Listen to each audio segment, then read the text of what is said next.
Okay, cool. Sorry. Oh, did you hear that? Ooh, Oh my God, yeah. the government's watching us now. We're official. Okay, thank you for the technical right now. Okay, so now we're recording it. And to those people that are watching this, little background. Eric, when did you? What month was it? It was last year, like the ending of last year, right? It was like late September, or Like, late August, early September when I like first got the course. yeah. Um, yeah, it was kind of like as winter was beginning. Okay, Um, cool. In as much Florida. winter as there is in Florida. Yeah, sweet. And then like you were the one of the very first people that bought it when I was just like nerve-wrackingly like, okay, I'm gonna launch my course. And you were one of the first ones. And then what this call will be, I asked Eric permission if we could record it just so we could talk about it because I've never done this and like showed me talking to people. And also we can hear from his story for all the we're the old heads now teaching the young heads from my story, his story, and it'll just be cool. So we're just gonna post it and we don't have any script. We're just gonna go off the dome. And this is our little like progress call just to see how things are going because we haven't talked in about like couple months now, like maybe like 3, 4, maybe months. So we'll see where everything's at right now. And then I'm just at my crib. She's over there doing the work. My chickens are outside. They're grown up now. Erickson is Pantera covered. Oop, is it still recording? His Pantera decorated Cowboys from Hell room, and we're gonna get this going. Okay, cool. Okay, so you were telling me at first like you have a lot of work now, like you're not complaining, as in like what do you mean? Like you're getting busier. So like how does everything feel now? Yeah, so I have been doing it part-time to start out. I, like most people who probably took your course, I had a full-time job that I was miserable at, a company I worked for many years. Um, just overworked, underpaid, the works, and I wanted to find something different. So I, was following Zach on YouTube for a while, among many others, a lot of good content, a lot of inspiration. And when he dropped the course, like he said, I was pretty early on it, and it really just gave me a lot of information and filled in a lot of blanks and laid out a lot of things and gave me like the confidence to start pursuing it. Um, but I did started, pretty much like weekend warrior. I was doing my day job Monday to Friday, and then just getting my mowing done on the weekends. um, and like two months ago, I quit that job. I'm at least not at the miserable place, and I found a job that is like a fixed schedule Monday to Friday. Yeah. Um, And the last job so I'm was still a doing freezer it. job, right? It was like you're in a freezer. Yeah, cooler freezer. Yay. Um, So went from working in 0 to 30 degrees to the nice Florida heat here in the summer, but Yeah. um, uh, Yay. which has Okay. been good. I mean, and that's the biggest flip. Just pursuing lawn care. I mean, Hmm. most of my working life, I've been working in like cold, dark warehouses for 10, 12 hours plus a day, Yeah. versus like working outside and being in the sunlight or fresh air. Is Hmm. just like a total flip of lifestyle. Hell yeah. So you got the Um, new job. You got the new but job it was now. I started Okay. in the winter. I'm sorry. I think there's a delay. I don't want to keep interrupting you. I'll let you talk. I'm What's sorry. that? I think there's a delay, so I felt like it was Sorry. like interrupting. I'm just gonna let you talk now. Okay. What were you saying? Okay, I'll try not to ramble too much. No, it's okay. Ramble Um, on. This is gonna be awkward for so everyone watching because we're trying to get. We're just awkward. We're just two awkward people, but we're real and we're legit. Okay, you go. You go now. I hey, love you. Thank you, Eric. it's real. It's real. It's very real. So got the course, yeah, like early September. Just started continuing learning as he encourages from the course and on. Started getting my equipment together. And I think I picked up my first client in late October, early November, and that was when I kind of had enough equipment to get started and was putting money and time into the advertising methods, Mm-hmm. mostly Craigslist to start out. That's where I got my first handful for sure. Mm-hmm. Um, but it was only a few for the first few months, being that it was winter, not a lot of growth, not a lot of people needed yard work, of course. Mm-hmm. Um, and it's hard to start anything new, but now we fast forward 6 months, Mm-hmm. and then coming into spring, and things have really just started to snowball. Mm-hmm. um the like 0 to 5 was pretty slow, 5 to 10 was pretty slow, but like 10 to 20 and 20 to 30 where I'm Mm, at now, and just like the last month and a half, two mm, months, mm. uh, it's compounding.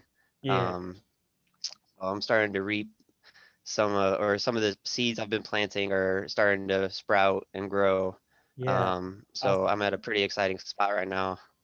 Hell yeah. That's cool. I feel like while the crypto market goes down, the business lawn care goes up. What a relationship that is. Good thing because a lot of my investing is in crypto as well. Like I know you are too. Oh my goodness, I'm getting beat up. I made a video and I think like 44 people saw it. It was like me explaining how my portfolio went from like 50 to 135 to like 20, and I just like got wrecked so hard. So I took it down because I was like, I think I'll post it later on again and like I'll redo it. But at the moment, I was like, I want to share it, but I was like, oh my god, this is really bad. But if like for those like who are like into the crypto, like I think it's at least it's better than getting in at the peak, which was like a couple of weeks ago. But enough about the crypto stuff. So, Well, oh, what were you gonna say? What were you gonna say? oh man, no, we're subject changing. I was just gonna keep Okay, going on about crypto. okay. I guess Um, we could talk but about yeah, crypto. lawn We could care. talk about the crypto at the end once we talk about like all the business progress and like where you're at and like if you want to go over anything specifically, we can finish off with the Yeah. crypto because I know people have been Mhm. asking me a lot about that. So we could have a field day, and this could just be like as long of a video as we want it to be. It could just we'll go hard in the paint, and if somebody wants to Oh, sit down for a couple hours, then this could be like their work back and break video content, truck driving stuff. yeah. Pro tip Yeah. on YouTube and even on Zach's course, go to Hmm. the settings and you could adjust the playback speed. That's uh I Uh, mean, I encourage everybody to consume as much content as possible. And I mean, some YouTubers like talk way slower than others. So if you mm, put it to like a 1.25, it's as if a normal speed. yeah. So pro tip if you're trying to take in a lot. I forgot. Man, no, I can't think of any examples, but I forgot about that. But that's a good point for everybody. I know I do talk myself very fast, and I try not to. Especially like half of my YouTube was built when I was addicted to caffeine, so I was just like, "Rah," and I was just going so fast. And then now I try to keep it a lot more level-headed. Okay, so let me ask you, I'll ask you like rapid fire questions that people always ask me so they can hear it, not from me because I already talk about it all day, but from you. What is the best ways for someone to get customers for like a beginner? And then just overall from your experiences, from everything that you've done, what's been the best marketing methods for you to pick up that sweet, sweet clientele? um, so what I've had the most success with, I mean, early on, Yeah. uh, was Craigslist. Mm, Um, but that quickly kind of became less effective and obsolete once I had my Google listing going, once I yeah. had a couple of reviews built up. Yeah. And then I played with Facebook, I played with Nextdoor, didn't really love them, didn't have a lot of bites off it. Mm, But then I just kind of went hard on the Google AdWords. yeah. And once, I mean, the AdWords, the price is like way more for Google AdWords. I mean, depending on what budget you set. Yeah. But I was pretty impatient, so I did like a $10 average per day, and Yeah. was like doing 10-mile radius. Mm, Um, and Craigslist $5 a month versus like a couple $100 a month, but I was getting way more bites, and then it was way more quality off of the Google AdWords. yeah. Um, and then yeah, I mean, like I said, the snowball of once the Google listing, the more you get the Google listing developed and Uh-huh. established, and the more reviews you collect, and Yeah. then the Google AdWords feeds into that. Yeah. When they're gonna find your listing through the Google AdWords, I think like that pairing is like the magic. Yeah. Exactly. Yeah. How many reviews do you have right now? Um, I Just think like just roughly, 20. just 20. 20-ish that I was doing good about pursuing them for a while, Yeah. and then I kind of fell off, but Yeah. like the last couple of weeks I've been um Still now getting that I better. have like a much bigger client list, and like people, I usually wait until I do at least two services. Yeah. I just felt weird asking for a review after one service. True. Yeah. But I feel like after two, Hmm. depending on how your interaction is with the customer, um, they're usually like more than happy to do it. I mean, some people still need reminders, Yeah. um, but It yeah, I is mean what it is. that's been helping a lot. So you think just having the 20, like even though like there's like companies all around you with like maybe hundreds, like even 20 is enough to just set like a good, like that's pretty good for me to get noticed and get callers. And like if I want to get more reviews, I can, but that's like a good like foundation. And if I want to get more, then I will. But that's still giving you enough traction, like from the listing and the Google AdWords combined with each other. Yeah, I mean that as well as now that I'm a few months in and I've like done the estimates, I've done the built up the experience, I've kind of become a better salesman because like probably like most people that was a really hard aspect for me and still is. Yeah. Um, but just like anything, it's just about getting in the repetition, getting in the Hmm. practice, experimenting with what does and doesn't work. Hmm. Um, but if you're at a place where you can, have a good kind of a good script to go off of in the estimate process. Yeah. And then you start off with them seeing like good reviews, especially if the people in your area only have like 1 to 5. Even if you have 10, like Hmm. that's double.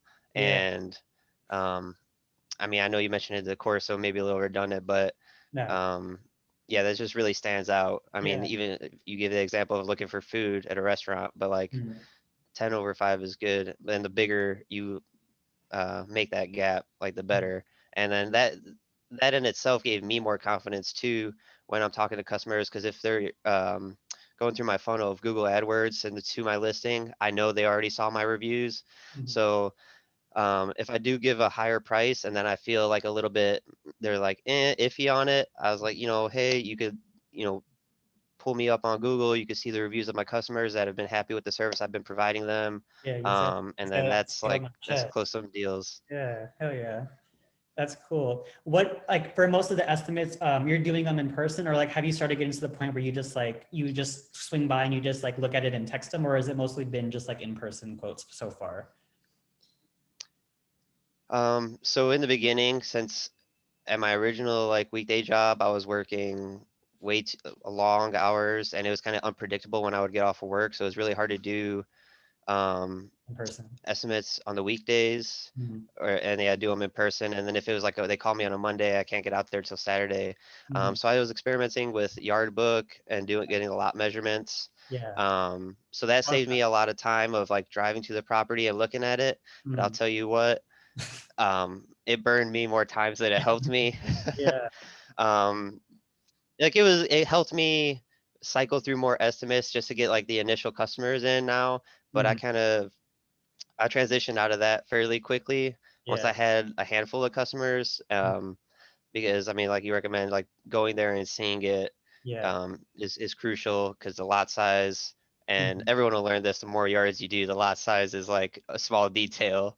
Yeah. Like one customer I just picked up, he texted me he had a 3,500 square foot lot, Mhm. which is pretty small. And Mhm. like in my head, I had a price, like a lower end, my minimum price charge for that.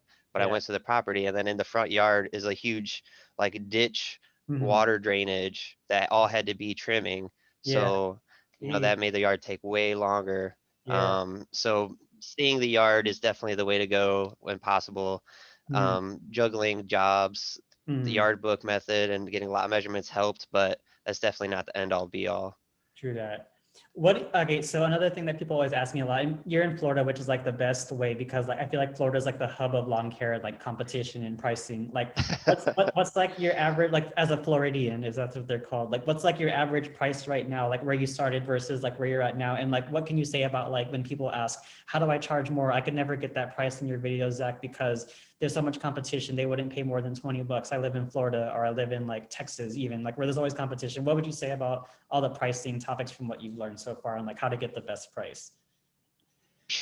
Um, yeah, there is a lot of competition. I mean, Mm. you couldn't even tell from just Google alone, because Yeah. there's like quite a few like right on top of me in my area. Yeah. But just driving down the street, you Mm. see so many trucks and like big setups. Mhm. Um, like I see some setups, I'm like, how do you employ that many people? Like, why do you need 5 blowers? I mean, maybe big commercial properties, but so just pulling it from like the course and then some other YouTubers. Mm. Florida Turf Pros Awesome. um, I love him. gives a lot of like good mindset on pricing and Mhm. profitability. But and I don't know where I picked it up from, but Yeah. you or him, but like having like a minimum charge to start with. Mm. Um, or I think that's pretty much I've heard like every YouTuber say.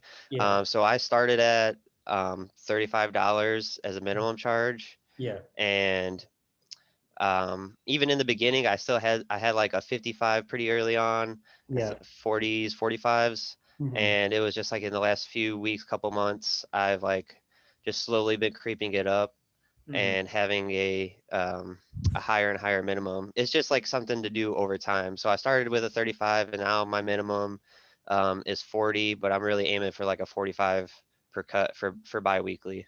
Yeah. So for people who live in Florida and they're like, I'll never be able to charge 45, 50 because I live in Florida, that's totally inaccurate. You can still make the value and like charge a lot more. And it's not like if you live in Florida or Texas, because I feel like those are the two busiest, like it's not like that's like what people think. But whenever you get out there, you'd be surprised whenever like you start learning more, you get more confident, like you just become better. And it's just like you evolve in whatever you do, whether it's business or like sports or something. You just increase like everything that comes along with it. And you can charge more even if you live in Florida, said from the man himself who lives in Florida, in Largo. Yeah, Yeah, Central Largo, Florida, Largo LLC. Largo Lawn Care. Yeah. How is the what mower did you start with? And then now you have the Gravely standard, right? Tell me about the mower transition. Or did you start from the get-go with the Gravely? Or did you ever push mow the first mows? So I went pretty hard out of the gate and tried to get like a good setup. Yeah. And then of course, with different situations, you have like different options. And since I was still working like full time, Mm-hmm. and I was just like getting my equipment over time, but I started out with a Gravely 36 Pro Stance, Mm-hmm. um, financed, of course. Yeah. um, Did you get the zero and financing on that? yeah, Oh, sweet. Awesome. I think that's like they might have that all the time because I had it and it was no like not a special time of year. I think they'll always have for people listening, like you can always almost find like a 0% financing like at most dealers, especially the great yeah. because mine was Gravely too when I bought my pistol shooter walk behind. Yeah, I feel like most people, or most dealers have some kind of financing options. I Yeah. mean, we live in a debt culture where it's Yeah. very normal to like finance everything now, nonetheless, like equipment. But equipment's like, it may be like scary to finance something so big, especially Mhm. depending on what your income is. Yeah. But it's really an investment, Yeah. and you've said it before, but like even if the payment's like 250 a month, like Mm. you could make that in a day, Mm. Yeah. and even if you're not off the rip, everything is just compounding over time. Mm. And just like the pricing, you don't come out of the gates charging your $60, $55 mows. Like Mm. that's what people see on your YouTube videos, but they don't see when you were like, I'll do it for 30. Yeah. Like, Exactly. Yeah. um, and so that's like after 5 years of work, you got to those premium prices. Hmm. Um, Sorry, kind of jumping around. Now But you're yeah, mower. Oh yeah, I was just kind of trying to make the point for people to not be scared. yeah. Um, I mean, if you're gonna commit to the business and like you believe in yourself and like the work you're gonna put in to succeed, Mm-hmm. invest in good equipment Hmm. because it's just gonna pay for itself and it's gonna make your life way easier. It's gonna make you more efficient out the gate, and it's going to allow you to expand much quicker earlier on. Hell yeah. I agree 100%. I feel like people, like even myself, like you're quick to put like 30,000 down on like a Toyota Camry or like a SUV or something. But when it comes to like buying a 5,000 lower, that's when you get the cold feet. It's weird. It's backwards. It's like, but I guess like that's just like people are used to buying cars that we can't buy outright. Like we're used to financing it. But when it goes to like investing in a big ass mower, like no one's done that. You can't ask anybody about that. No one around you is doing it. So it's like the weird taboo one. But we're so quick to sign for like a $30,000, $20,000 car just because that's what everyone's doing. But when it comes to mowers, it's like, or like any piece of equipment, like that's just like the weird backwards like nature of it. But it's all good, like you said. Another question people ask me is like, what's the best starting setup for a beginner? People know mine, so what's yours?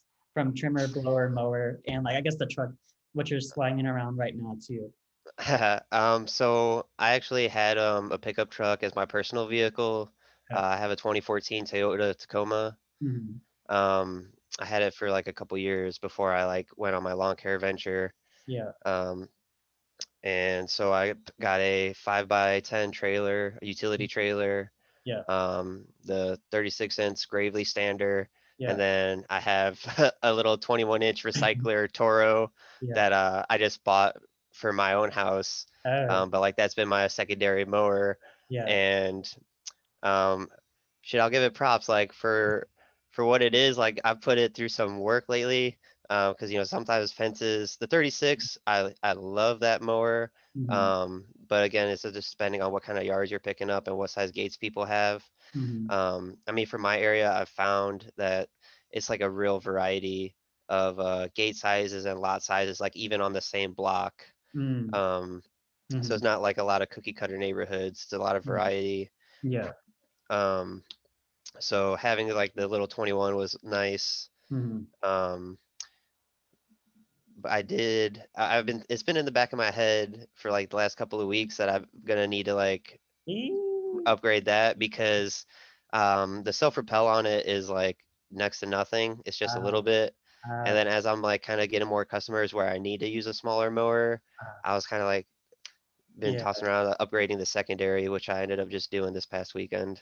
Mm. Um, well, because my Gravely broke, a spring popped on the Uh, drive assembly, and my dealer is like 2 weeks booked out before they could even look at it. Ooh. And for the yards that I have, Mm. I have some yards I wouldn't have picked up if I didn't have a fucking, or I'm sorry, It's okay. if I didn't have like that mower and like that setup. So I ended up scooping the Toro Turfmaster 30-inch. I like it. The Um, commercial one, right? The $2,000 one or the 2,300. yes, What was yeah, it? The 2000, pre-tax. the 2000 or the 23, the smaller or the bigger 30? I The think it's just what? one. I think it is. Was it 2000 flat or 2,300 flat before tax? Because they have the Toro 20, 23, right? 23, yeah. Yeah. So that's the Toro HDX, I believe. Like it's a little beefier looking than the one that I use in all my videos and stuff, right? So now that's my main mower right now, but it's gonna be my secondary. Yeah. How is Um, what's your initial thoughts and observations with that HDX Toro 30? um, it's heavy. Yeah. It's like surprisingly heavy.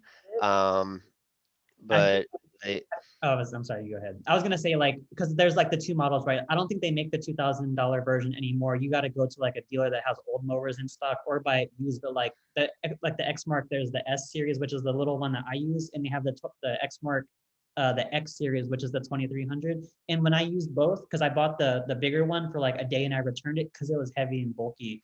But if someone like I've had people tell me that's fine, but for me after using the small one, like the $2,000 one, it just felt like it feels like the same power in it. It feels like the same strength, but it's just a lot heavier and bulkier. So it is like you're like not the first one to say that's a little bit bulky, but it's still a good mower. But it's just like different than what you'd expect, kind of, when you're turning it and stuff, right? yeah, it definitely is an adjustment. I mean, just like any new piece of equipment, you're Mhm. gonna like learn how to use it most efficiently. Yeah. Um, but like the first day was a little bit rough, and again, like I have like a couple of like pretty big yards, Mhm. um, so it's a little rough.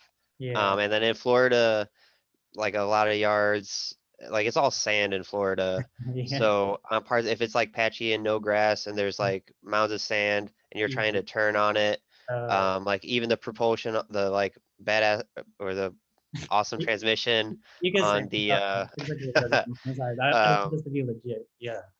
okay, Yeah. even though it has like a really beefy transmission and like just on flat ground, the self propulsion on it is like pretty solid. Yeah. Like taking those corners like out of sand, like I have to like push it and get it out before Mhm. it'll like get itself going again. Yeah. Um, so it's a little hard to maneuver, Mhm. but I think it's just like, yeah, just a little period of getting used to moving it around. Yeah. No, that's cool. You know But what? And I'm sorry. You go again. oh, I was just gonna say, but like I like it Yeah. so far, and it does a good job. Yeah, sweet. I was gonna say though, like even though I compared the weight of the two, like even when I bought my X Mark, the small version, I thought it was super fucking big when I first bought it, and I was like, I can't believe I just spent $2,000 on this. Like I was getting blisters on my hands through the gloves, And like my friends, I'd be like, here, do you know Yeah. all weed eat? When I used to have like friends helping me, and they'd be like, Zach, this thing is terrible. And like even I thought it was way too heavy, but like you said, like you just do get used to it. And like now it's like if somebody like is new to it, like learning how to like push on it to turn it, it's kind of like cumbersome. But eventually it's like I was doing it with one hand when I'm filming all my videos now.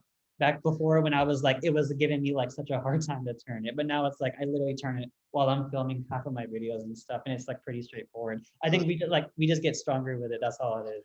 We're just adapting. We're human Most nature. Yeah, I mean, just like getting used to the heat, getting Mhm. used to like maneuvering the equipment. But literally, like the first day, I was thinking to myself, like, man, Zach makes it look so easy with the X Mark.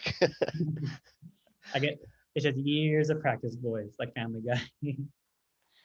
Yeah, that's cool. Okay, so I was Um, gonna ask too. So you have the new job, right? Like the new, it's full time or part time, the new job that you got. it's full time, but it's like a fixed 40 hours. So Yeah, for me, like I have like a firm cutoff time for my weekdays. yeah, So then that's when I do most of my estimates. Like yeah, I'm in between my breaks and whatever, I'll like check my check my work phone. Like yeah, I have a separate line yeah. for work calls. Hmm. So I'm not able to answer it all the time, Yeah. which really makes I miss a lot of calls. But Hmm. you know, if people are leave a voicemail or send me through the my business my Yeah, Google My Business page, yeah. and then I could just reach out to them, and then I'll just like after I get off work, I'll go take care of any estimates that I picked up for that day. So Hmm. kind of like throughout the week, I'll do estimates whenever, Hmm. and then do all my mowing pretty much on Saturday, Sunday, and then sometimes I'll do it like after work Thursday, Friday. Sweet. What do you want like the ideal scenario to be in terms of like balancing the job versus the business? Like, do you like having like the stability of like the 40 hour, like just like it's a good job, good money, and I get to mow on the weekends and make double income? Or is it like you feel like are you just like giving it like super mega hustle and just like burning both ends of the candle at one time, just like save up and just like think about the future? Or like how do you want to like align it ideally like coming next, like whenever things are starting to get busier and busier with the job and the business? Well, once I like landed the job that I wasn't miserable at, I was in less of a rush to go full time. Yeah, Originally, I wanted to go full time. Like I was aiming for October. I was gonna just like hustle up as hard as I could through spring and summer, yeah, and then be able to quit my job through mhm, winter and then just do whatever lawn care I could pick up. yeah, But since I kind of alleviated that problem, yeah. granted I took like a major pay cut, Ooh, but I mean such is life. yeah, Um,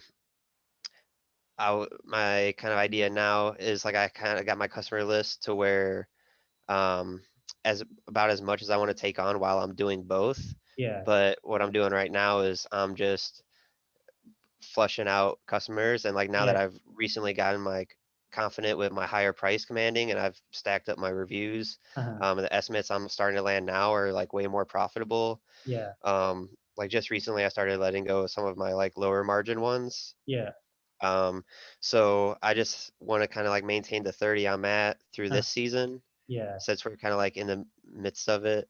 mhm, Um, also because the big, so I'm like not as much of a rush to go full time, and I kind of want yeah, to ride out a full season when I still yeah, kind of have the safety net of the job. true, Um, and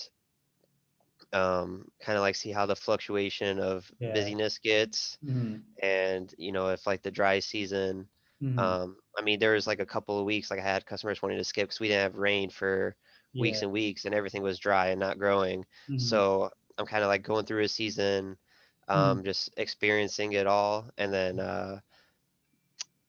next year, like going into spring, I'm gonna just like quit that job and then go hard on the marketing and go full time, full blast hell with the lawn yeah. care next season. That's beautiful. Hell yeah. I feel like me myself, like I haven't had like I never even had a full-time job. I just had the part-time jobs in college. Then I had the mowing and I just went full into it. But like all of the people I talk to, like they still have a job and they just do it on the weekends. And like it's still like a beautiful balance. And at least like if you're not full-time right now, you have the option to where if the job just fired you, like you don't have to suck on their titty no more. Like you can just make it on your own. You have the so you have the option. That's like all that matters. Like you can do the job with the business or just the business, but having just the job alone, I feel like that's just like the bottom of the barrel. Like nobody wants to be in that position to where you're reliant. But now like you put the work in and you have both options. And if you could do both, and even though it's a pay cut, you're still making two incomes and it's beautiful. Like when I was in America, like I had my lawn care business, then I had to make money mowing. So it was beautiful. Like I was working a lot, like you are like double timing it. But I was happy with it because I was like, I ain't gonna get any younger. I want to make the money now. But since I'm in Costa Rica, I just have the one income. Like I'm like wishing I could be like you with the two incomes because the mowing is cool. Like working from the computer, like I made a video about it. It's cool, but like I miss being outside and like doing it. But I'm doing all that I can. And that's like you said, that's just the roll of the dice of life. But this is just the beginning, and this is just like the first chapter of everything. Yeah, I mean, and that's actually like a really good point of Mm. like not sucking on their titty. But yeah, like when things go wrong for me at work, like I let things roll off my shoulders so Mhm. much more. I Oh, stress so yeah. much less. I mean, I'm Yeah, stressing about juggling everything and getting everything exactly. done and working a lot. Mhm. But as far as like at the job, I was like, if it don't work out, it don't work out, and I have like something that's going to be Yeah. more profitable for me. Mhm. Um, and it's kind of like, one of the cool things about the business is like you can turn it up and turn it down Mhm. whenever you need to. Mhm. um so it's really, it's a lot of work, but mentally that's a nice peace of mind. Hell yeah. What do you think? So if you got the 30 customers now, like if you were going to go full time, what would be like your target amount to be like the sweet spot of like, all right, this is comfortable full time with the like with the schedule and the income. What do you think would be like your goal? um I was thinking like 40, 45. Yeah, um that's which, yeah, fair. I mean, isn't that far. Kind of like circling back, but also like while I'm Mhm. Mhm. doing, oh yeah, I was like recycling customers. I'm Mhm. also just for the 30 that I'm at now, Mhm. I'm like just maximizing the profit margin on those 30. How And so? then so that way, so of just like releasing the lower margins and like Okay, picking okay. out people with higher margins. So like I'm Okay. still swapping out and like maintaining that like comfortable level to where I'm not burning the candle at both ends too bad, Uh-huh. but I'm just like maximizing the profitability. So then that way, when I do go full time, Mhm. like I have a foundation of like high profitability. Yeah. And so like that's going to give me a lot of peace of mind and comfortability too, Mhm. and give me more confidence to like go off and like be full time with my own business. Oh yeah. Because like the foundation is already making good money, because like there's between 30 customers at like your first couple prices versus 30 at like Mhm. 10, 15, $20 more than you were originally quoting is like a big difference. Oh yeah, definitely. It could be like 30, 50% depending on when you started, just like the same amount of time and effort and hours, but just like much like you learned a lot, you increased the value, like you started churning it in. Now you're at the point where I call it like churning. I didn't make it up. It's like churning butter. You're just taking them and just like switching them around. And that's cool. Like what was the first cut, like the first time you ever let go of a customer? How did it feel and how did you word it? Well, Dan, it was actually just recently. Dude. Um, so there's one of them. Um, oh, here, I'll just pull up the text real quick. Okay. Oh, it's on my other phone. Miss Sally Jones. I just watched Beverly Hills. Yeah. I watched Beverly Hills the other day. So I actually was gonna ask you about, this is one of the things I was gonna ask you about with the Oh, yeah. wording, but Okay. like I had two and like I kind of did it a little differently. Mhm. I was like, oh, good evening, Charles. Unfortunately, I'm no longer able to maintain your yard. It is my lowest margin account and is also on the outer rim of my service radius with no other accounts nearby. Um, in order to have it make sense to continue service, I would need to increase the price to $50, which he's currently at 35. Oh wow. Um, but I mean, yeah, like I said, he's like kind of way out the ways, but Yeah. I was Yeah. going further out in the beginning, just picking up Mhm. whoever I could. Yeah. And I said, I understand that is quite the jump and likely not a price you would be happy with. I do very much appreciate the business you have given me. And so I can Mhm. offer you one more service at the current price to give you time to collect estimates from other prospective companies if you choose to do so. Have a Mm. good night. Thank Damn. you. Did he reply? Actually, no. Oh. um, and the other one, similar wording, but Yeah. it's my work phone, in other word. But it's like, yeah, Okay. I can't do it. Okay. Um, Yeah. but that I was kind of like on the fence on if I wanted to just say, I can no longer do it, Yeah. like give the ultimatum of like we could raise the price and like keep service, or just like completely let them go. Yeah. So I was gonna see what you thought about that. Okay. Man, I feel like that is the most savage gangster thing I've ever heard somebody tell somebody to like let them go. Like, but you were brutally honest, which is like the good thing. Like, I think not enough people are honest. I think a lot of people just like sugarcoat stuff. But like in terms of what I would say, like I've done it so many times, and what I tell them is like, hello, Tommy Salami. My name is like, sorry, like, okay, for real. So I would say is like, okay, so hello, John. Unfortunately, I'm no longer going to be able to maintain the services right now. I'm having to downsize my workload. That's all I would say.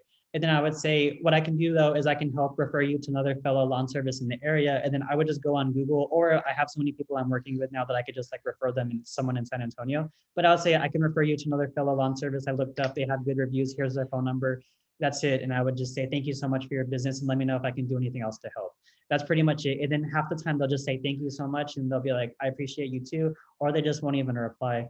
But the reason why, like, versus saying, like, you're my lowest margin or you're too far, like, I've done that too. I think I've said the distance one a couple of times, but I never said anything about like lowest margin, is because I've learned that customers will let me go in a second with no explanation. And even though I'm the business, like, I don't think you have to like reciprocate that, but you don't have to owe them an explanation as long as you give them a solution as to what you're doing and why you're doing it. So like, if you tell them I can't maintain it, but I'll help you find another service, then like they're still getting their services done, they're met, they're happy, and like the world will keep spinning. So I don't think you have to say it, and I think it's almost like too much effort to go and like tell them like the reason, like the logical reasons why. But as long as you help them, at least point them versus leaving them out to dry.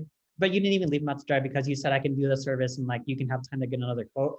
But I think you could save a lot of time and effort and just energy by just telling them like I can't maintain it anymore. And if they ask you, then you can give them a reason. But like I think most of the time they won't even ask. They'll just be like, oh, okay, I understand.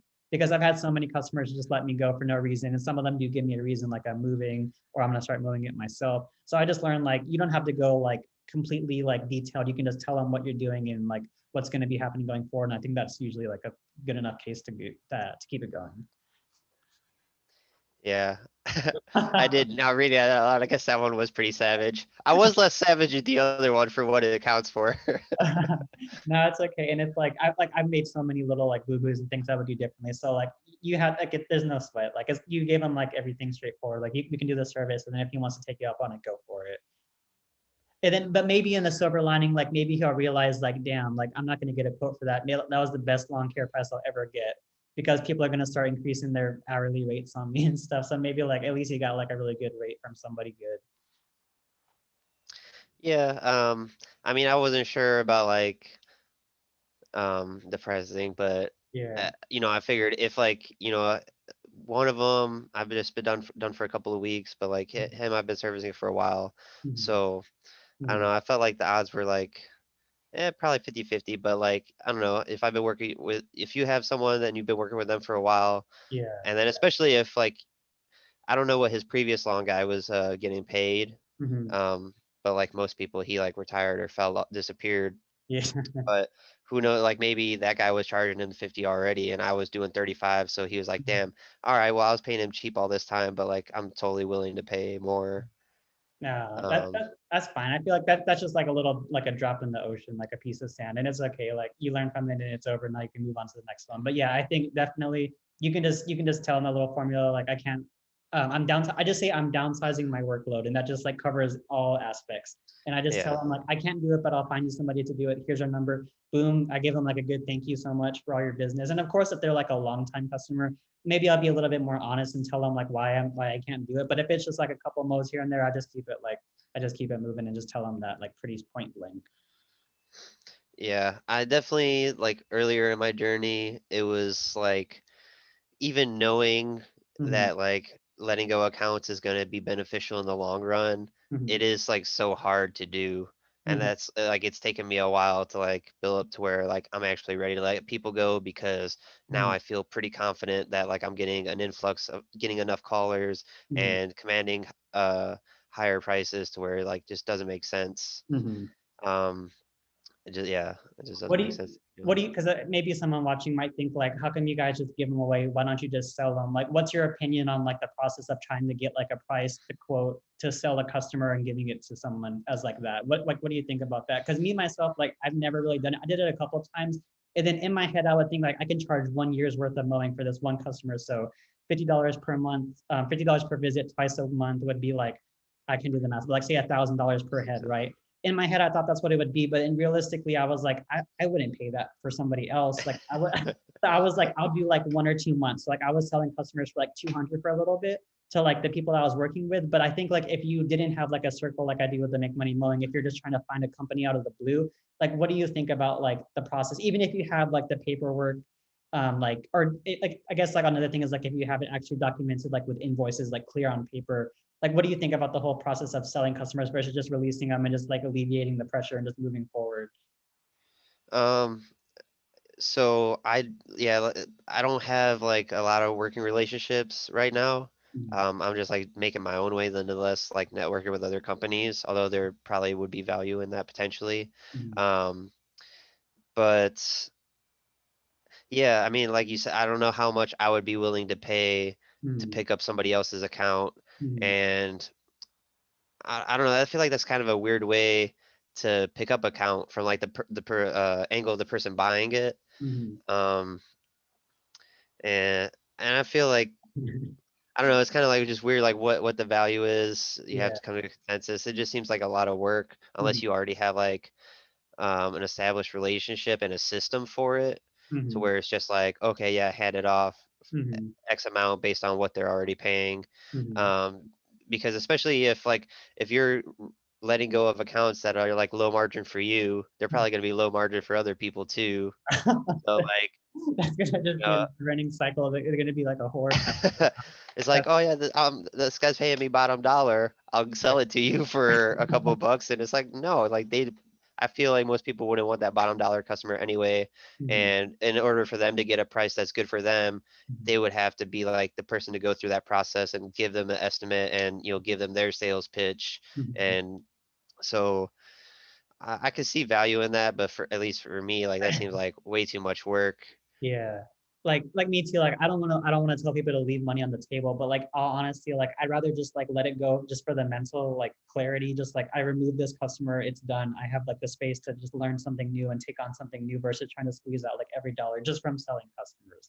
So that's why I never did it or like talked about it because I never really even figured it out for myself. I think on paper it's a good idea, but like really like I don't know, just like, yeah. And like, what if like the person you sell it to doesn't do a good job and it comes back to you? It's like, I'd rather just like cut it off and then just like move forward.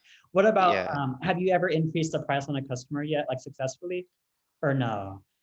no, this was my first swing at it. Okay, that's a great, yeah, okay. And then I probably could have done it like a little more elegantly, but I Mhm, kind of like did it to where either you're good with a price increase or we like part ways. mhm, Um,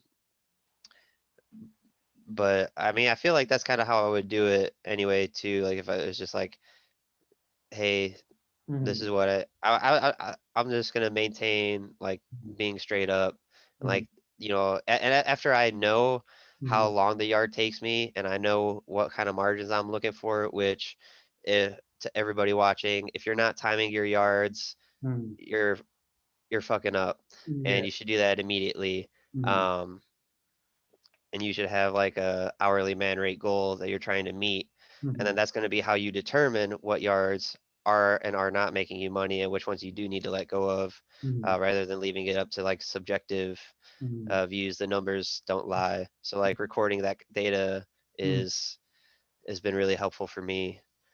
um, That's a Florida Turf Pros video, isn't it? yeah, Yeah, absolutely. yeah, yeah. I Shout watched out some of John, his Florida videos Turf too. Pros again. Yeah, um, yeah, anyone interested should find the video, but you would take um, the time mhm, it took to do the yard. So let's say the yard took 40 minutes, mhm, and you charged $40. So then mhm. it would be 40. Hold on. Mathematics. The whiteboard's right there. This is not a drill. Oh my God, this marker's dry. Oh, this is And embarrassing. does that include drive time or no? No. That's just straight labor. So let's see if this will even show up. And it's backwards. All right, that didn't work out. Wasn't ready for that. But I think it was correct. It said 40 divided by 40 times 60 or something, or 40 like that. It was so you correct. would take, yeah, $40 divided by the total of 40 minutes divided by 60 minutes. Hmm. Stephen Hawking was go. Um, but yeah, Hmm. that's a really good thing to do, and then that's like the best way to identify. I mean, other than like some yards you're just not gonna like doing. Mhm. even if it's profitable. So that's a factor too, but having the timing has been like really helpful for me. Oh yeah. I think I just got an idea. Like I'm gonna put timestamps for everybody to just jump from topic to topic, and then we can start doing like the crazy funny topics and all the other questions. What does it feel like to be a lawn care guy Um, it feels good. Uh, now? It's like random. It's super. I always think it's like the most random thing, but it just feels like right in so many ways. It just feels like a genuine like manly job to just be out there like using like the tools and being outside and getting sweaty for your work and getting paid a lot for it too. I just feel like it just feels right in like a weird esocentric way. I don't know if that's the right word. I um, think it's I still think it's the most random thing ever. And just like this whole YouTube channel and just like teaching other people how to do it. I just think it's random, but I love it and it's so cool and funny. dude, but it's awesome. And then I mean the growth, like the proof is in the pudding. Like you've, built multiple businesses around lawn care. So um, I mean that's pretty awesome. Um, I mean it definitely has the aspect of like the physical labor. So I mean I've always enjoyed physical manual labor, even Mhm. jobs where I've had like more of a desk jockey Mhm. angle to it, I wasn't super happy with. And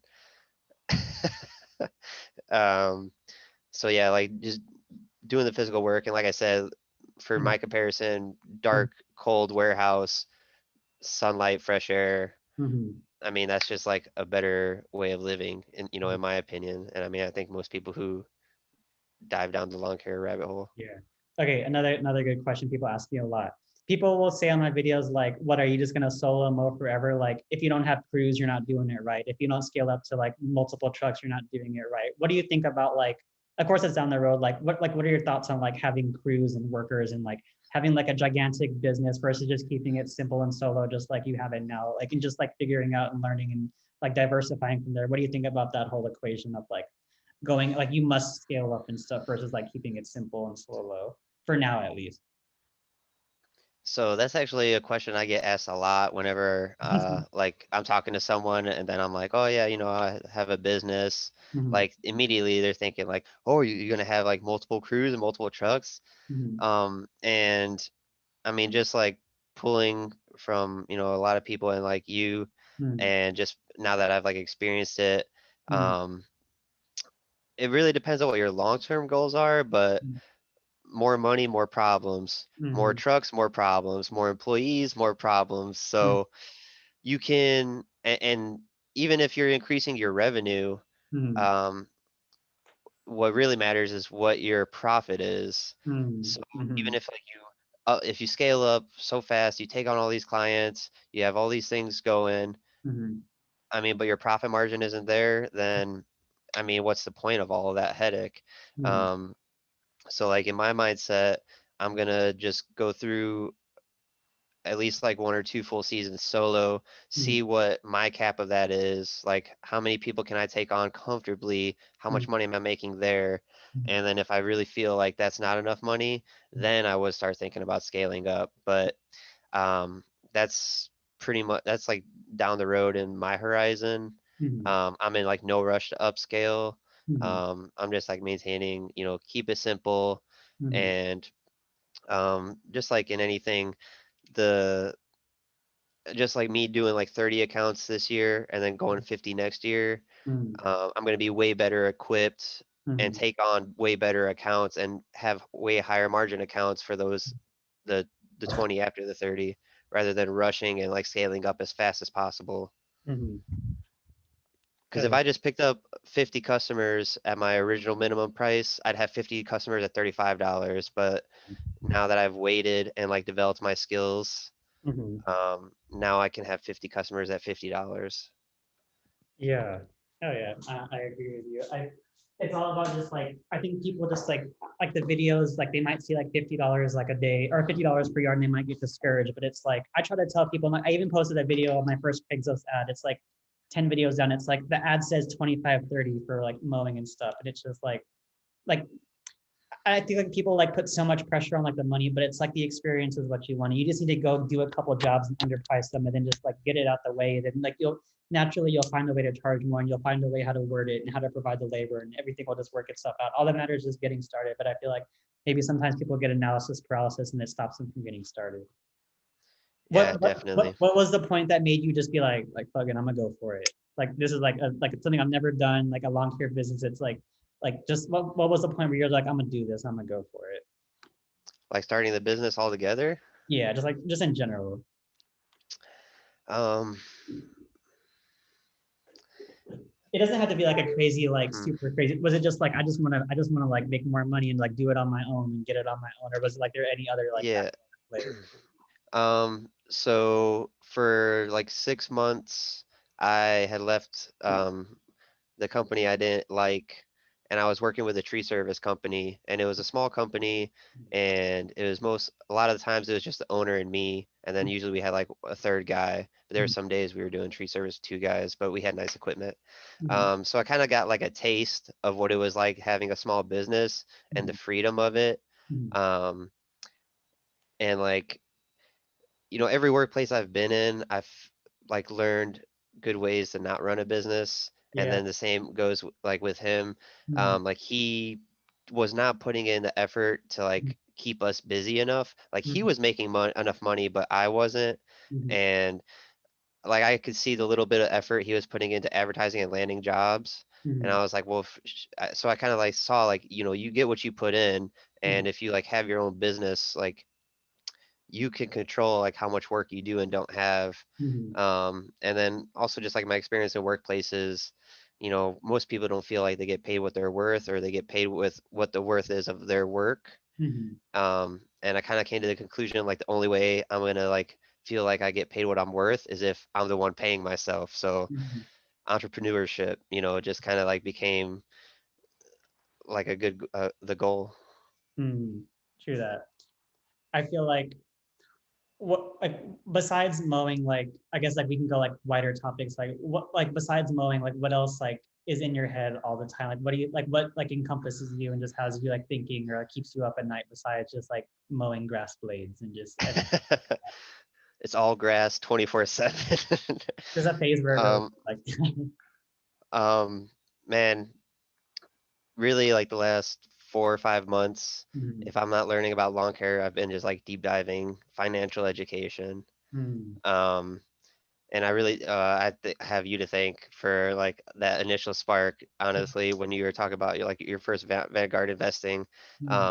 But that has like absorbed all of my free time, Yeah. because I kind of just realized how little I know, how Mhm, little like my parent knows mhm, because nobody ever taught her, and like her parents didn't know, how to like manage their money and invest for like long time or invest at all. mhm, So that's been like a big rabbit hole for me. And that's like a huge world and like many angles, but mhm. What do you think, if you could put it in one sentence, what's the best financial advice you can give someone from what you've learned, summed up? Or maybe one or two sentences or three. start now with what you have and keep it simple. What do you, from what you've seen, what do you think is like the most fair, sound, good, strong, fun investment or investments? Well, fun, the best investment is the one that's not fun. Yeah. The fun investments are when people get emotional and go for that quick get rich overnight and lose money.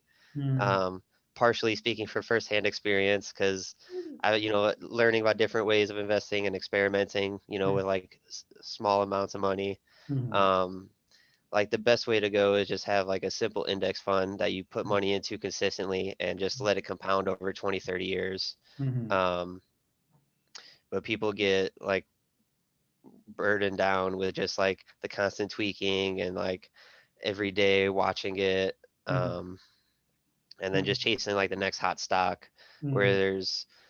you could just have a simple strategy, Yeah. stick to your strategy. Mm, And just like the business, I didn't start out with like 10, 20 customers. I started out with like one, and I mm, had one for a while and mm, eventually two.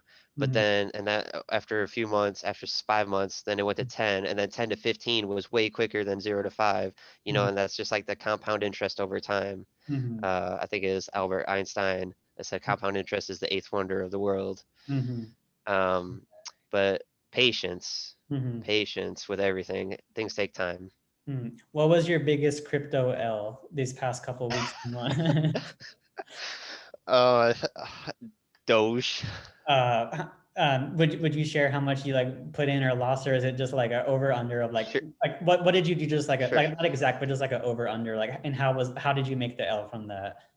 Um, so for the Doge, I mean, I have Bitcoin and Ethereum, Mhm, and those gone up and down, mhm. but I don't really consider like the drops in those L's. They're L's now, but like I'm pretty Yeah. confident like Oh yeah. that it's gonna bounce back.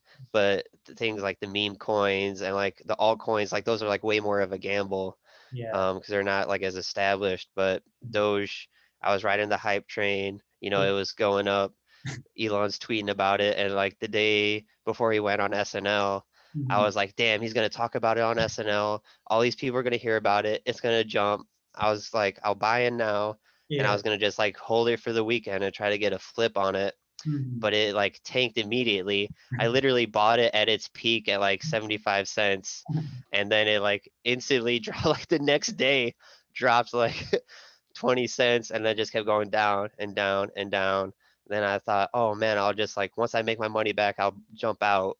But it Mhm. just like never got back. Mhm. And so after a few weeks, I sold it and I lost like half my money because Yeah. like I bought it at it was like at 72 or 73 cents, like Mhm. at its peak, Mhm. something in the 70s, and like Mhm. I ended up selling it at like 30, 32. But I mean, I knew that was a gamble. Mhm. So I mean, I did 1,000, which is not like a small amount of money for me, Yeah. but it was kind of like I liquidated some of my other investments I was experimenting with, and I like Yeah. like I knew it was a gamble going in, but like it still hurt. Man, I'll just share, like, I've had a couple of losses. I'll just share one of like the funny ones, but I think right when Ethereum was like 4,000, 4,000, 4,300, like around there, that's when like like not Doge, but like the second layer, like Kishu, Inu, Doji Loan, Shiba, all these other ones, like they were just pumping like crazy. So I was like putting like usually like my benchmark was like if I'm gonna put a meme coin, I'm only gonna put 1,000 in it, which like in hindsight like terrible, like only 1,000, like I have that much money. But I put like 1,000, and then when they were riding up, like I was getting to the point where I was just putting one whole $4,000 ETH into the coins, like Doji Loan, Kishu, that have no use. They're just like you make money from people losing money, and it's just like the economics, the tokenomics of burns and all that stuff. And then like when Vitalik, he gave away all his to the donation foundation, that's when I lost all everything. Boss move, dude. But Boss but move.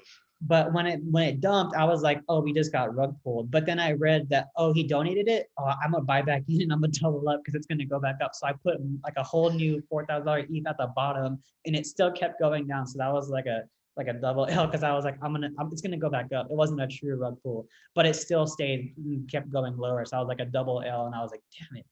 So that was my little like one of my experiences, like all the stupid coins. Like, and then a crazy thing is I bought SafeMoon like in March when I first found out about Crypto Moonshots Reddit. And I found SafeMoon and I was like, I'm gonna put 700 for fun. And then for a week it went down to 200 bucks. And I was like, oh, okay, that's stupid. I want my money back. And I still had so much money saved up, but I was like, I want my 700 back. I was just like stuck on that. So I evened out and I sold it, and it was 5.8 billion tokens. And then at the peak, the 5.8 billion was worth 50,000. It was still in my CoinGecko app. It showed me how much it was worth. I couldn't believe it. And then I was like, damn. So I put $1,000 in at the top, and it went to 10,000, but I was like, I want my 50 back. And then it went back down and I lost it all. And I was like, I can't believe I'm so bad at this. I hit it. I did like I don't even know what the first one is, like a 700 to 50,000. And then a 10X after that, I didn't take any profits. And I actually lost money. I was like, wow, I can't believe that. That's crazy. It just happens so fast That's because it's like rough. if the money was in your hand, it'd be a different story. But it's when it's just like tether on a computer screen, it's just like it doesn't even feel real. You just want more. I just got selfish. Yeah. Yeah. Well, yeah, the when you're making money, Hmm. it's easy to be like, oh, it's going up, like it's gonna keep going up, and then you get greedy, and then you get less than logical. Mhm. And yeah, I mean, that's when the rug gets pulled. What do you think about Florida? Because I know Florida has like I think a decent good real estate. Do you ever think about like investing in properties in the future around like Florida and stuff, or like yeah, maybe down the line, or do you think about that a lot just being in Florida? And I imagine you see like for sale houses and like duplexes and like multi-unit family thingies and stuff. Yeah.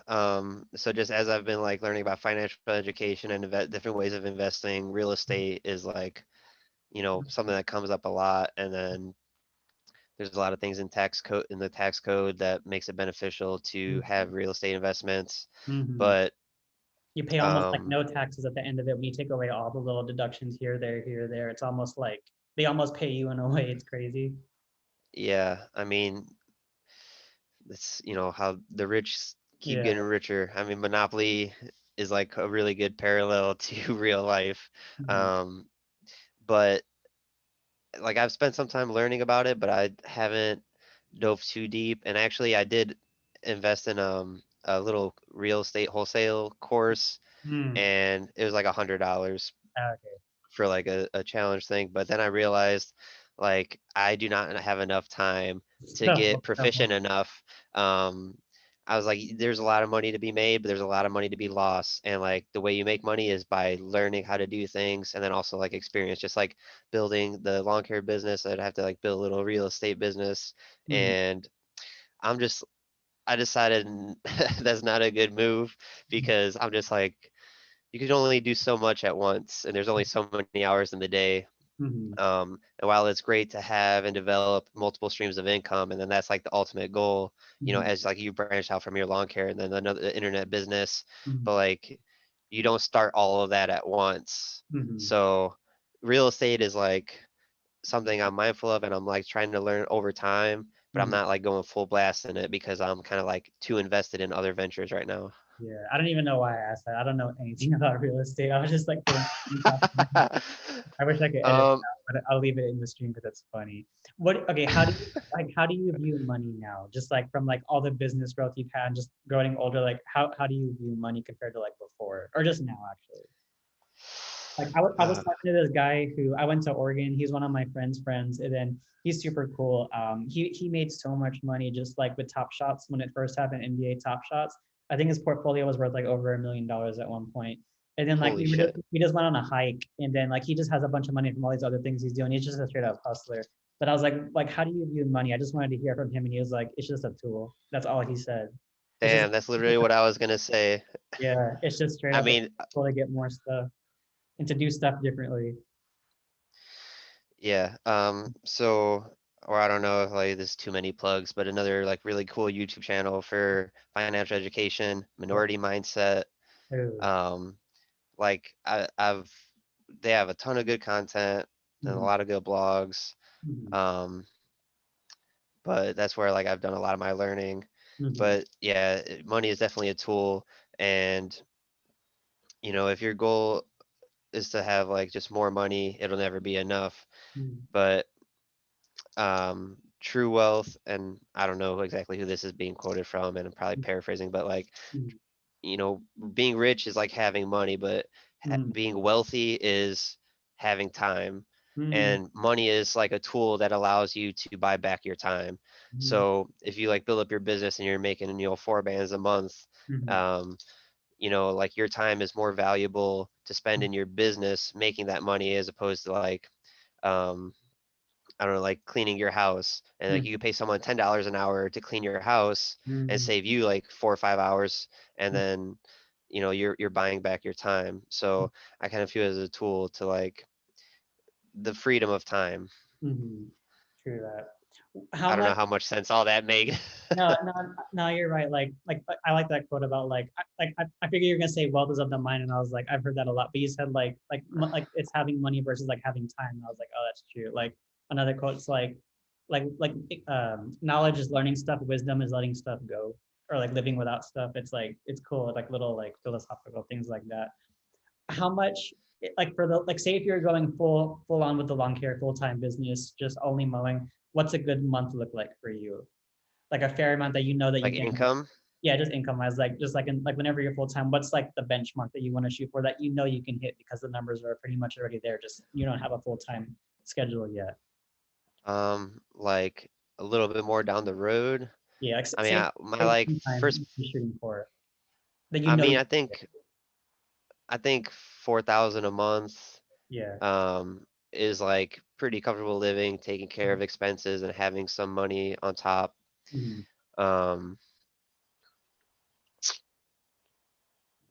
for, I mean, and like the cap is more than that, but like that's where like I would be comfortable, Yeah, that's enough to be like, like all at a right, base I can level. take a checkpoint here and just be like, this is the money I wanted to make from the beginning. And then from here, like obviously you'll start making more, like the better, like you'll still keep growing and stuff. But just 4,000 flats is just like a good benchmark. I agree. I think most people should be able to live on that in America, unless you live in like New York, California, or Hawaii or something.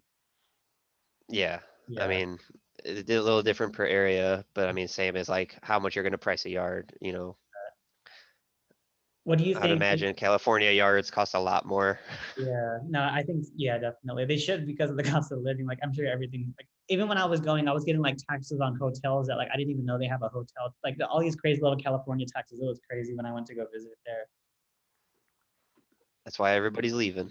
Yeah, the tax it is. It's it's not about how much you make, it's about how much you keep. Do you think you're good at saving money, budgeting, I think saving? I'm getting better. Me too. Like I've that's paid so much and um I've spent so much. I've neglected that for such a long time, and I'm barely just like getting a hold of it now. I guess like everybody says that, but that is so true, and I try to say that a lot. It's like everybody cares about their income, and nobody knows their P&L or like how much they actually save at the end of it. But everyone's quick to know their income and whatnot. yep. Okay, so did you have any questions for me in terms of just like lawn care business stuff? Like the whole point of this call that Uh we started recording it. yeah, hold on, let me plug my headset in. Okay.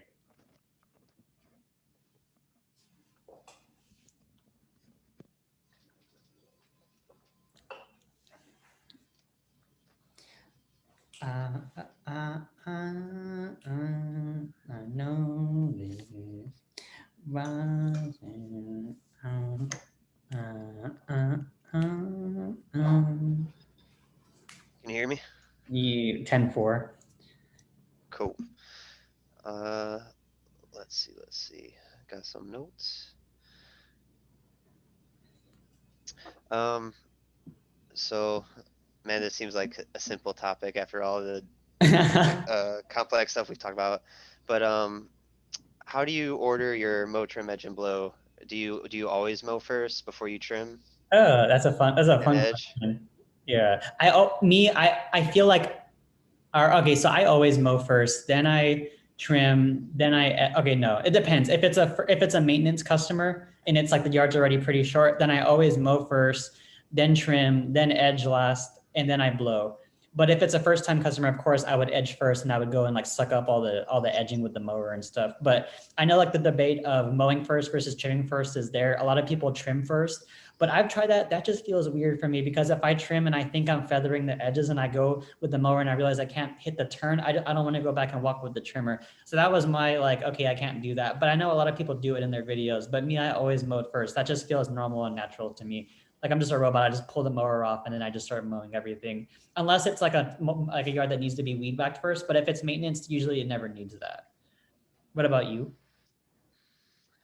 So when I was starting out, I was mowing first. Mm-hmm. Um, but and I think I was kind of skewed because a lot of my early customers were like either cleanups or Mm-hmm. like overgrown somewhat just coming out of winter, Mm-hmm. because of the time of year I started. Yeah. So that like didn't super work out. Mm-hmm. And then I've like, was watching YouTube videos and different angles, and so I started doing trimming or I'll edge trim and then mow, Mm-hmm. and that's what I've been doing like for the bulk of my time in business. Mm-hmm. But um, I've like always done the edge blade or metal blade edger Yeah. for the edging, but like now Mm-hmm. I'm like starting to use the trimmer more for Mm-hmm. yards here and there Yeah. when there's like not as much growth. Mm-hmm. Um, So I've been playing with it, but for the most part, I'll trim first. Mm-hmm. Um, but yeah, there's always in the back of my head. I mean, you just got like extra give space on the corners. Hmm. But I mean, if it's a yard you do normally, then you kind of like learn the areas and like how Hmm. much extra space you have to cut to give the mower enough turning radius without missing a spot. So I Yeah. don't have like a lot of trouble missing spots. Hmm. Um, but yeah, like the main argument against it is like if you mow first and then Hmm. the borders are high, then Yeah. like the thick clippings from the weed whacking is on top of the fresh cut lawn. True. Yeah. So, That's I true. mean, I think ultimately it depends on the state of the lawn, like you were saying. Yeah, it depends. I guess it's like both. But like you think naturally, you feel like on most occasions you would trim first, then mow. Yeah, I Yeah. mean, that's like what feels really normal to me now because I've been Sure. doing that mostly.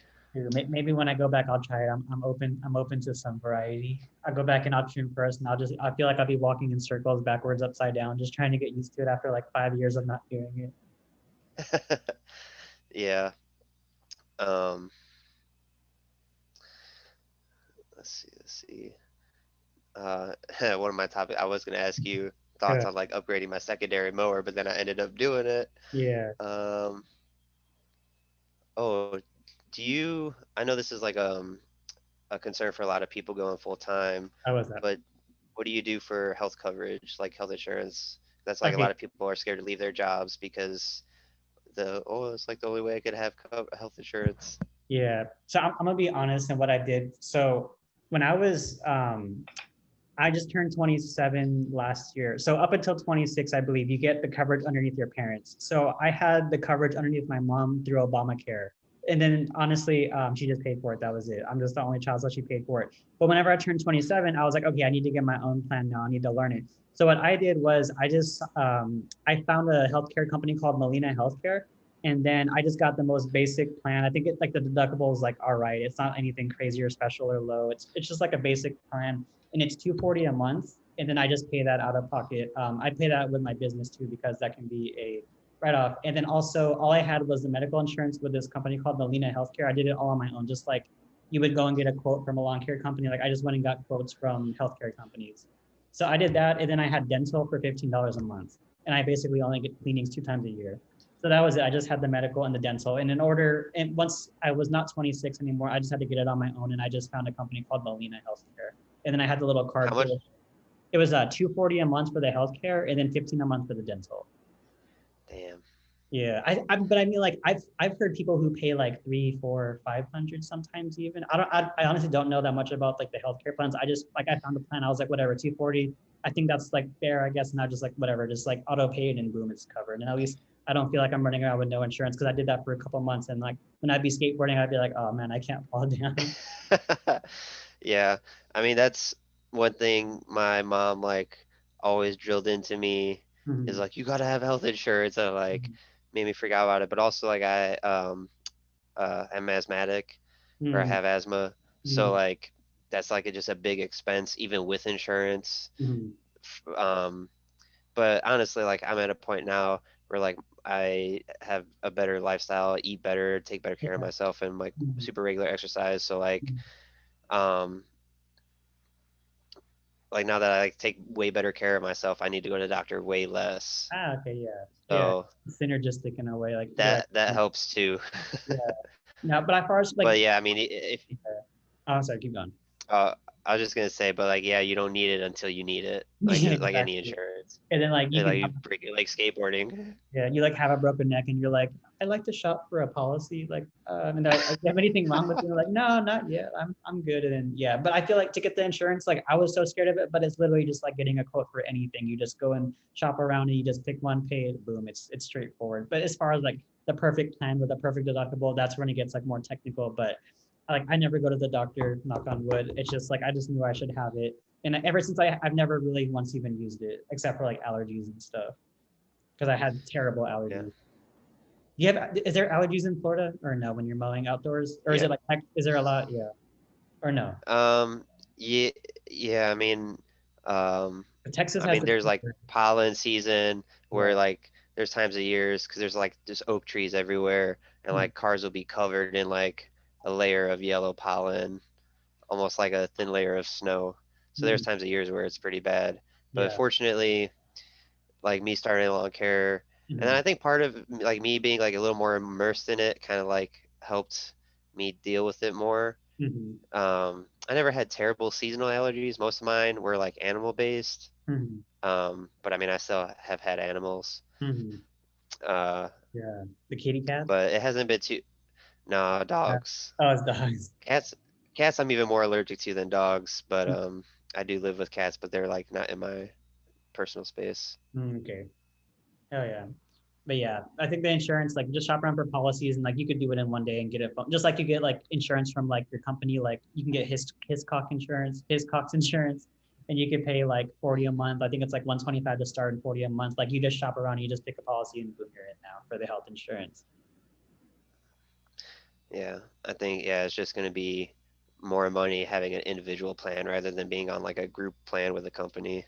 Yeah, true So that's that. just like, man, but like, what you're talking like 80 to 160 versus 240 to Hmm. have the freedom of being in your own Yeah, business. yeah. So I don't know, like I mean, even just like talking it out right now, I guess it's like a bigger hurdle in my head than it really is. Yeah, I feel like naturally, like I think the jobs give those benefits of like medical, dental, even sometimes vision and stuff. Like they give that as incentives for like you're gonna work for us, you're gonna do what we say like at this time 5 days a week. So like we'll give you these incentives to kind of just like make it seem like you're getting a better shake at it, which is fair. And I guess like if I had a business like that, I'd probably do the same thing.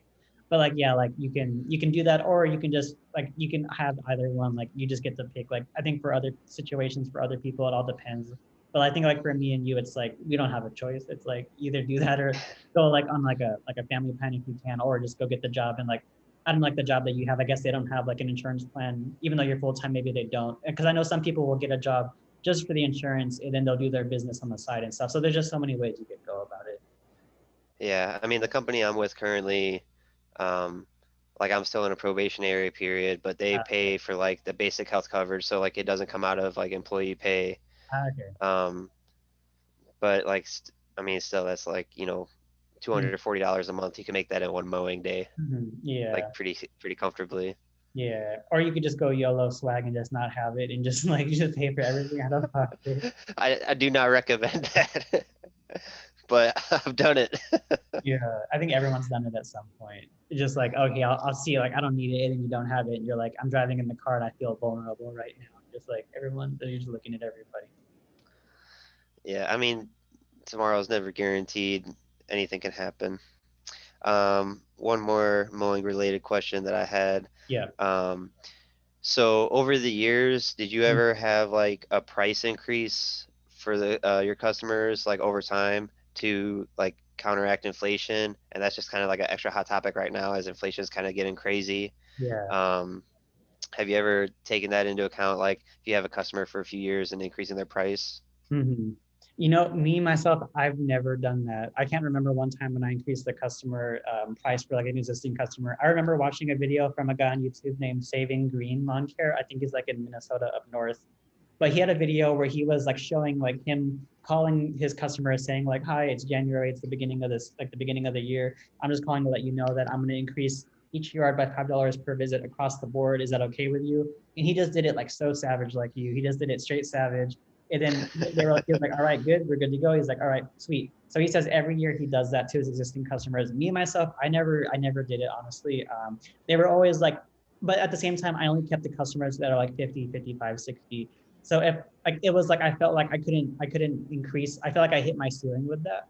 But I think like if you had more of like the lower price customers, like the 30s, and like you're really grinding it out, like just trying to get it started, like maybe it could be more applicable to go up $5. But I feel like I wouldn't feel right to charge them more, even with the inflation. I feel like it was just like a touchy subject for me, so I just never did it. But also, I feel like I hit the ceiling for what I could charge, and I was happy with that. And at the same time, that is a good question though, and that deserves to be talked about. What do you think about that? Man, I mean, it like makes sense on the face value. Like the cost of everything goes up, so the cost of services go up. Mhm. Yeah. But like $5 a year is like pretty substantial. Hmm. Um, like inflation goes up an average of 3% a year. Hmm. Usually it's more like 2% the last couple of years. I mean, this year we're seeing like higher increases, but Hmm. for some perspective, I just like pulled out a calculator and Yeah. like 3% of a $45 mow is 135. Yeah. So it's like hello, Mr. Jones, I need to increase your Mo service by $1.35. Yeah. So like that seems kind of extreme. One YouTuber I listened to a while ago talking about it Mm, was like he knew people, he gave an mm, example of someone like raising it 1% every year, but mm, he was like, no, I don't do that. I just like every 2, 3 years I'll raise it 3%. mm. Um, so I think I it'd can be see that. reasonable I think 2 to 3 years, over like, I could maybe see that, like maybe $5 every 2 to 3 years, but every year on the dot, I don't think I could ever do that. Like, or like, would I, if somebody was doing that to me, I don't know how I'd feel. But every 2 to 3 years, maybe $5 is fine. That's understandable if you tell them like this is inflation or gas price. Like I know yeah, people I even mean, feel like gas prices are going up, so I got to increase. Like I've never pinned that on the customer. I just ate that if gas prices were going up. But I know people do that. yeah, Yeah. I mean, but gas prices go up and down, or all asset classes, stocks, real estate, crypto, go Mhm. in cycles, Mhm. dips and valleys. Yeah. So yeah, that, I mean, unless like gas was just insane for a small period, but even then, I mean, how long can it go on? And Mhm. it's where you're gonna like disgruntle all of your customers just Mhm. for like a couple of bucks. And I Mhm. guess ultimately, like if you have like them priced appropriately, like you have like that wiggle room for that. Mhm.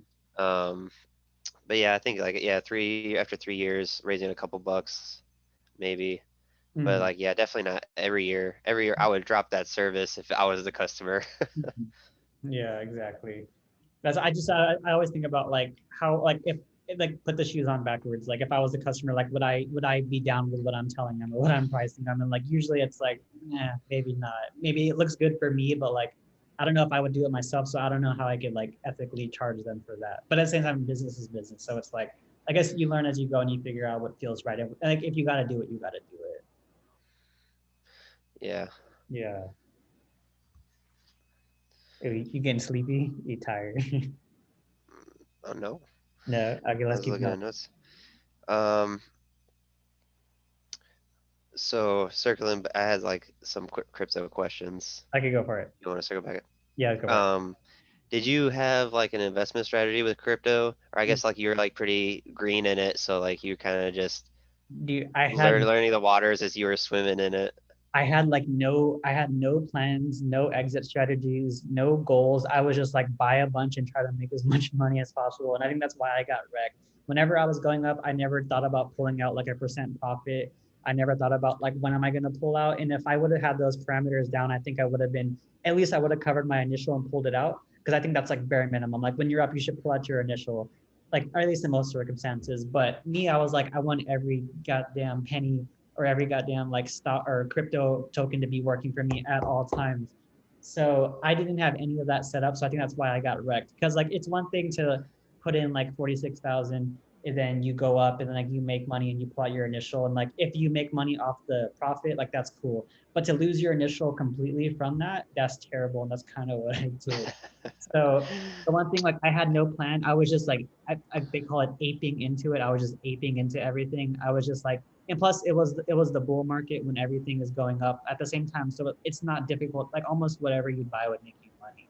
So like all that going on, it was just a lot so fast. And I think if I would have had like at least pull out the initial, I would be okay with like if I went up 50,000 off of my profits and like lost it, that's whatever, like I tried. But to lose my initial and now I'm eating like rice and beans now, it's like a whole different story. Yeah, everyone's investing genius in a bull market. Yeah, exactly.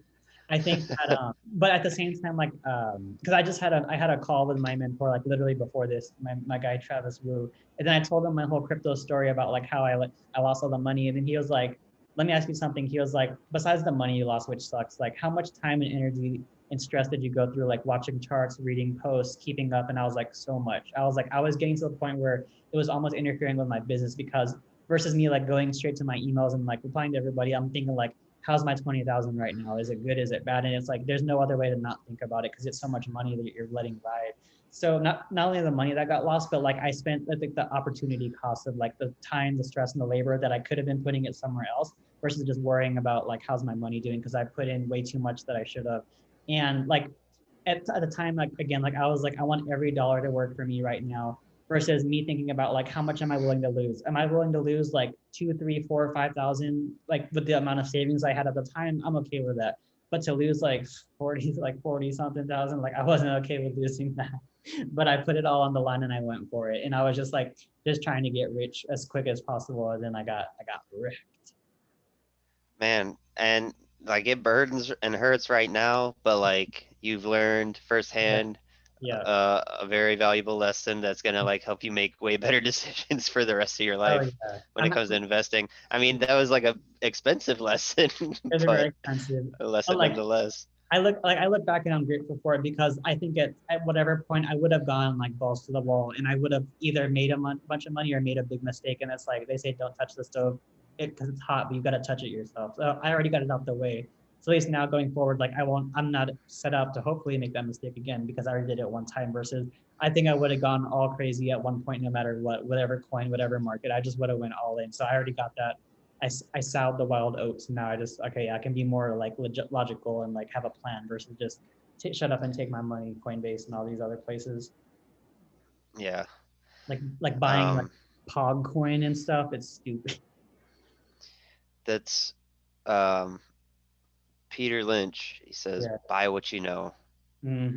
I didn't If you know. don't know why a cryptocurrency exists, you shouldn't invest in it. Man, I bought a token. Well, it's a little bit hard with cryptocurrency because there's so many coins, but like, I mean, it still holds true. Like, Mhm, I mean, Dogecoin, like that's the one I like. I mean, I lost some Bitcoin and Ethereum too, but like I'm confident like those are the staples. Those are number one and two. Those are gonna mhm, come back once like the energy um, issue kind of gets resolved. Which mhm, there's so much money in the crypto market. Like things are being restructured now. mhm, Or like I don't know how much you followed it, but like all the Bitcoin mines being shut down in China, mhm, like 65% of the global production of Bitcoin mhm, is like a big reason everything's crashing right now. But mhm, like that's gonna get resolved, and like mhm, people are already working on it. So like over time it'll come back. But like the meme coins, I mean that's it, they don't have like good fundamentals and actual practical uses in the long term. mhm. Then it's probably not going to survive the long term. Honestly, what I'm doing now is I'm kind of going kind of hard on GameStop right now. I'm kind of been reading more about it because Bro, I don't know if you're in it, but it's like I think they want you to they want you to think that the squeeze is over to lose interest these hedge funds, but I think the squeeze is just beginning. And if you look at chart of what it's been doing the past 6 months, I think there's something there, and I think the community is growing stronger. And I think like the crypto, like yeah, I'll probably sit it out for a little bit. I'll probably buy little bits of Bitcoin here and there. I still love Bitcoin so much, and that's what got me like the most like invested in the first place and gave me the money to like go and invest in all these other coins because I bought Bitcoin in December when it was 30, and then when it hit 60, I started moving it around and shuffling the profits and stuff. But I think GameStop right now, I've just been like learning a lot about like the whole entire squeeze in general and the shorts and stuff. And like I kind of just been buying a lot on Fidelity and just hopefully like that will be like the one that takes me out of it. Maybe that's my monkey brain thinking about it, but it's super interesting versus like the crypto, like what can make it go up and down versus like the actual hedge fund interests versus the retailers that can dictate the price of the GameStop and stuff.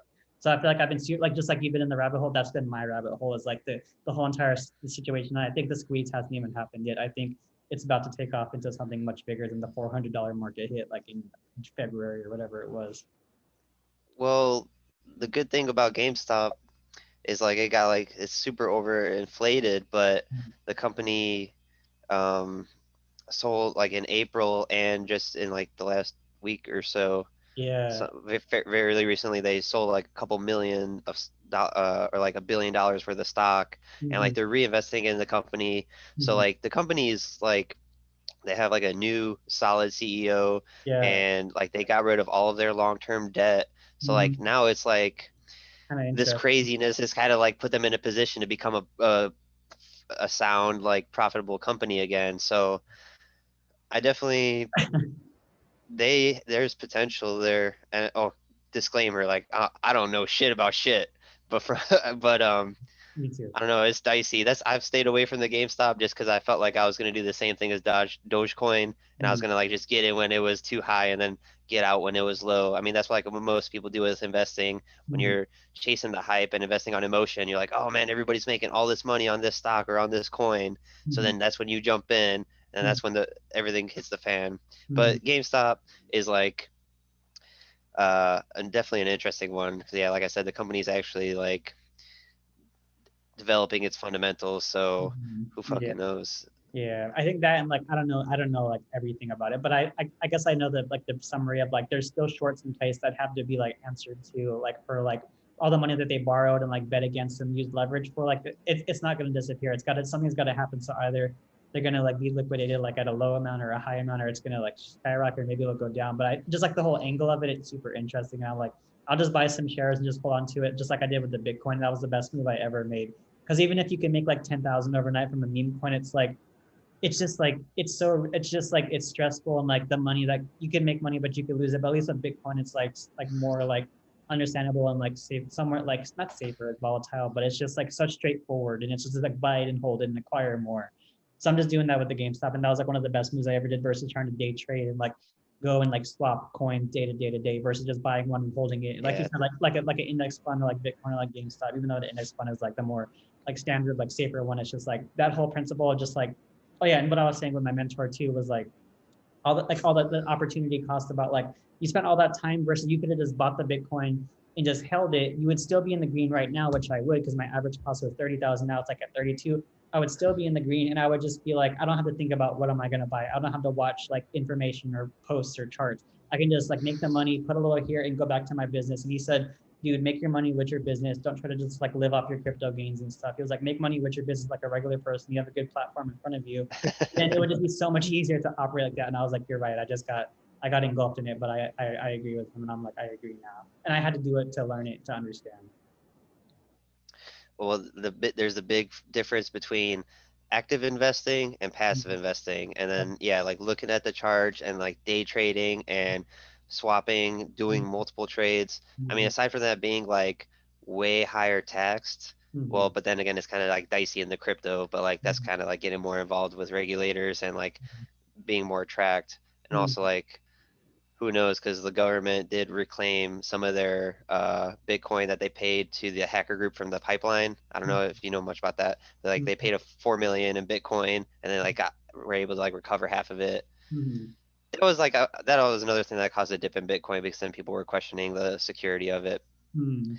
That was a tangent, but like um active trading, like doing it day to day, like that's cool and fun and you can make a lot of money, but you should definitely also you should do both. You should Mhm. have like some passive investments, the stuff you don't think about Mhm. that kind of gets money funneled into.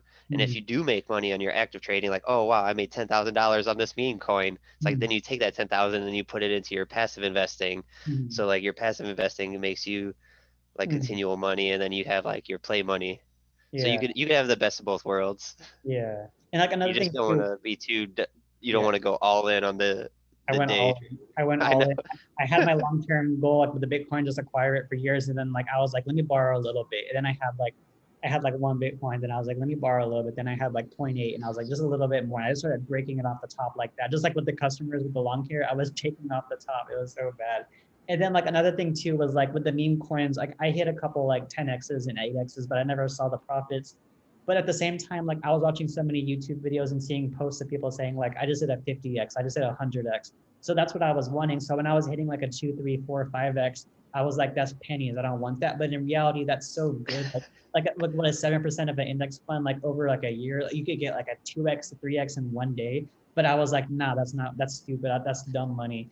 But in reality, it's like I was so skewed by all the articles and video titles and thumbnails. I was seeing like 50x that like I had like 2, 3, 4 in one day X's, and I was like, I'm gonna keep going up, and that's why I got wrecked because I didn't have any parameter of like I just made like 2,000 off of 1,000, but I was like, I want 10,000. I was just being so selfish.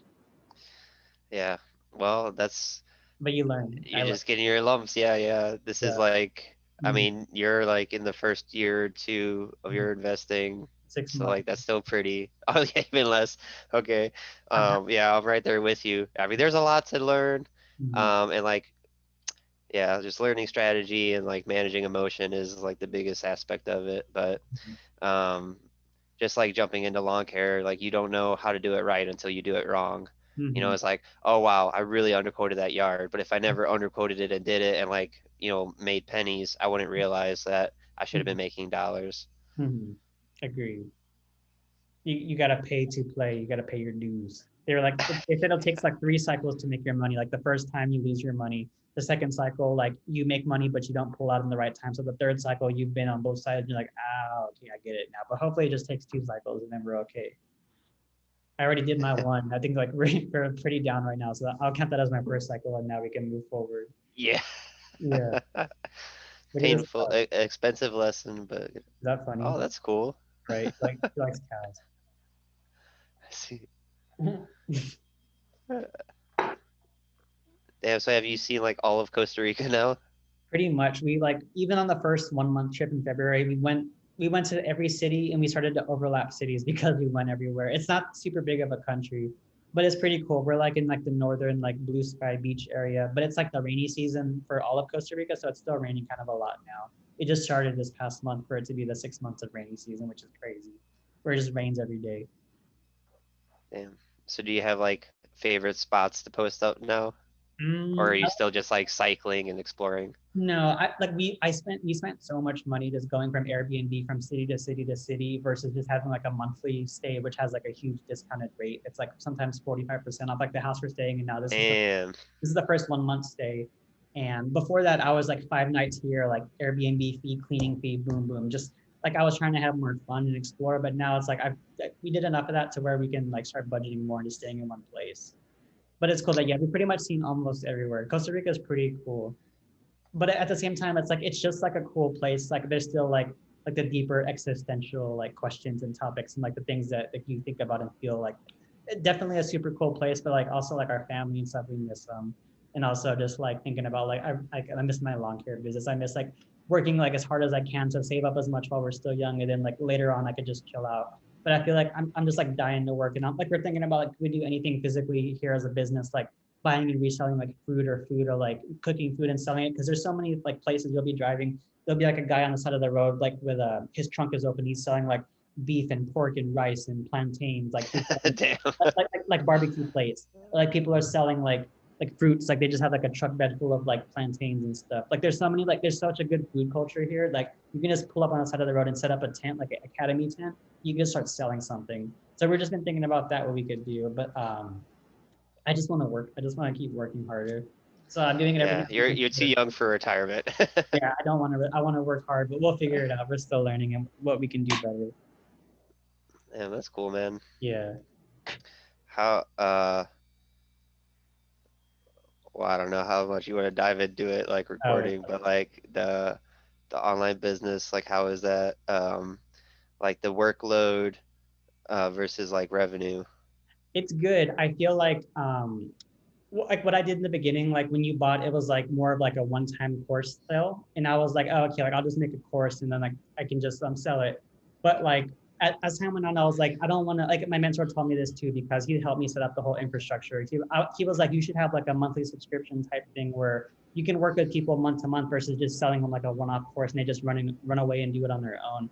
So like I had to do the courses at first, and like that's when you bought it. But then I was like, okay, but I don't want to start the month every month at $0. I want to have something that I can like live off of, to where like we can continue communications ongoing and stuff. So I started going to more of a subscription-based model, so where people can just pay monthly and then they can have access to like myself, the course, the community, and everything.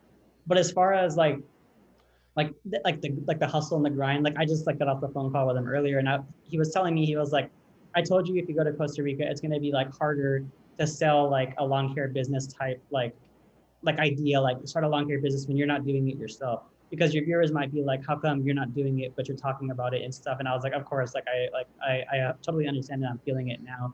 But the reason I came was so I could be with my girl, so we could like have a new life together and just figure it out, even if it's super difficult.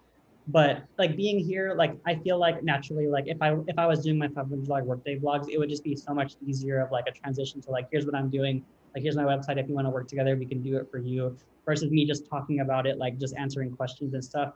But at the same time, I feel like it's clear to like I want to make it clear to everybody that like I'm only here because of my lawn care business, because I was able to like learn all the skills, save up a ton of money over the years doing it, and then just realize like, okay, I can be my own boss with a lawn care business, and I can be my own boss with an online computer business. So even though it's not like ideal, and like we're not going to be in Costa Rica forever, like we're not going to live here forever. Like either we want to get her to America, but she has a Philippines passport, so it's super difficult. Like we're still trying to figure it out because our fiance paperwork has just been paused because the COVID has shut down the embassies. Or like if we go to the Philippines because it's much cheaper there. Costa Rica is like one of the most expensive places you can travel to. So I've heard in like experience. Really? Yeah. If Damn. you Google like Costa Rica, like everything is super expensive. Gas, groceries, like a little thing of cherries is like $7. Like I'll show it to you. Like like it's like already in a plate, but like a little container, like a little plastic one, like to fill up like a little like RAV4 SUV, it's like $50 for a full tank. Damn. Like this, like Airbnb is 1,800 a month. It's kind of expensive, right? Crazy. Just every little thing, like like Pop Tarts is like $4. Olive oil for like a thingy like this big is like $7. Everything is just really expensive here. Damn. But for what it allows me to do to be able to make any amount from the computer and to combine it with my savings, it just allows me like how you have the option, like at least I can like breathe because I have like these both like options. Like I'm so grateful for it, but it's such a crazy learning curve trying to sell a digital product because I feel like it never ends. And like I look at my course or I look at like what I've like, created and I'm like, should I add more? Did I say too much? Should I update this video? Should I add this content? But like it can go like into like a rabbit hole of like millions of videos of things that I can add. And I don't want to like overwhelm because it would just take away from like the main, like, this is what you got to do and this is how you got to do it. And also it's like starting something from like basically scratch, just like learning a new skill, just like how you started a lawn care business from scratch. Like I'm like how I teach people how to start a lawn care business. I'm starting from scratch on the end of teaching people how to start their lawn care businesses because it's like to transfer all your brain into like a video MP4 format and then like sell it. It's just like a crazy angle. And like I always thought from like watching all like the YouTubers, like the digital nomads, like, oh, that's the perfect life to just work from your computer and that's it. But at the same time, like I said, it's just like it feels so much better to be outside, like in the world. And like when I had the mowing and the online business, it was like the perfect like double whammy of like income, labor. I get to be outside. It gives me a reason to go outside. I have two separate incomes versus just relying only from the computer. It's almost like it's putting like a lot of pressure on me to produce and learn more. But also I'm grateful because I understand that's the best way to learn something. Because like when you're just comfortable and you have your feet up in the air, it's like you'll Yeah. learn. But whenever you're forced to like, okay, like I gotta make sure that we're eating and we gotta like the roof over it because it's just me working and stuff. Then I'm just like, it's like making you adapt even harder. So I'm grateful for that. And I'm excited for it. And like, even if it doesn't work out and like something like we got to go back or something, it's like they said, it's all cliche. Like at least you tried and you gave it your all. And like I'm content with that. But at the same time, it's like, and like, well, like I'll get back to my lawn care business sooner than later. Then it'll all be like just a whole new chapter in the story and stuff. And then it'll be cool. But as far as like the workload to like the income and stuff, it's really cool. Like just to, like you said, like 4,000 a month, like that's more than enough to like live and just like be comfortable as long as you're budgeting yourself and like how much you make compared to how much you're saving. I feel like it's a pretty good, just like, I don't know. I'm still trying to figure it out myself too, but it's so far so good. But Yeah. Well, you just want to have enough to live, yeah. some to continuously save, and then Mm. continuously invest. Yeah. Dude, there was a point like before I came here where I had like not even $1,000 in my checking and I had all that money riding in crypto. I was going so hard. I was being terrible with it, like living like super dangerously. And like thankfully it just barely started going down like recently and I already like pulled out my money even though I took losses versus like it happening with all my money. Like I was Less loss. yeah, I literally would have had like 1,000 to my name after all the money I've had over the years saved up and like I made with the businesses and stuff. So it's crazy. Oh, that's do you follow Gary Vee at all? I used to watch a lot of his videos. I haven't been watching him recently though. What's up with Gary Vee? Oh, I mean, he's puts out a lot of good shit, but like the reason I brought him up is like something he talks about a lot is Mm. like um people stressing about like not having it figured out in their 20s and 30s. And Oh yeah. like when he's talking to people, he's like, I would give up everything I have, all my businesses to be Mm, 20 again, and mm, like just to do it all over again. But mm, like, he knows the game, he knows the hustle. Like he mm, could start over from nothing and build it back up. So like, I mean, I mm, feel like you're in a similar situation. Like you've started and built and like learned about like mm, multiple businesses and multiple angles. mm, So like, yeah, even if you like lost it all, like you just mm. rebuild. Yeah, Like you have exactly. that skill set. Yeah. I Like mean, and that's part of what you get from the course.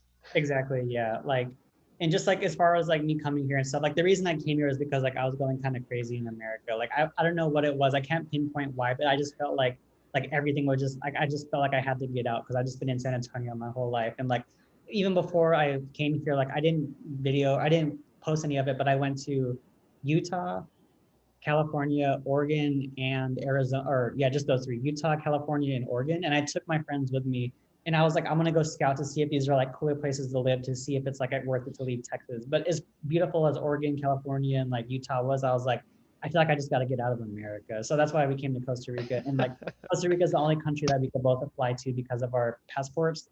I could only come to, or our visas. I can only come to Costa Rica, and she could only come to Costa Rica versus us going to each place or anywhere else. I think Morocco, Peru, Bolivia, Colombia, Ecuador, but we chose Costa Rica because it's like the most English speaking touristy and like the That's most. probably a good move. I think Ecuador is pretty safe. Like Ecuador is like kind of cheaper, but I don't know if it's like the safest place. I heard like the police will haggle you a lot and mess with you if you're a gringo. So I was like, I don't know about any of that. But Ecuador is like a beautiful place that we're thinking about too. But for right now, we're still trying to figure out what the next move will be. Whether I mean, I guess if anything, we would just like maybe 90-day visa. You have to leave the country and come back, and then you get a new renewal, or like maybe go to Ecuador or something. Unless something happens with our paperwork to where I can bring her to the Philippines, or she can bring me to the Philippines, or I could bring her to America. Do you have to like leave the country and re-get a visa, or can you get it renewed when you're already No, over you there? gotta fly out. You could drive out if you had a car, but since we're a rental, we can't take it across the border. We have to fly out and fly back in. I think maybe it's like a couple hours you gotta be out there, maybe a day. I have no idea. We gotta figure that out. So we're still learning. Oh man. I think we're like 45 days in, so we got 45 days to figure it out. Well, Yeah. that's a lot of time. I'm sure Yeah. you'll get it. I'll wait till the last day to figure it out. Just procrastinate. Good plan. Um, do you have any investments, or what do you have investing wise outside of crypto? I mean, I know you've been like heavy crypto, but like, do you have anything else you've developed? I bought a quarter ounce American Eagle gold coin off of like off the computer. It was worth I paid like $570 when gold's like 1,800 an ounce. I don't have any other investments though. Like I really like I wish I had some real estate. I wish with the profits I had from the crypto I would have bought some real estate. But I think whenever I'm back in I don't know, like America or the Philippines, because the Philippines property is really cheap too.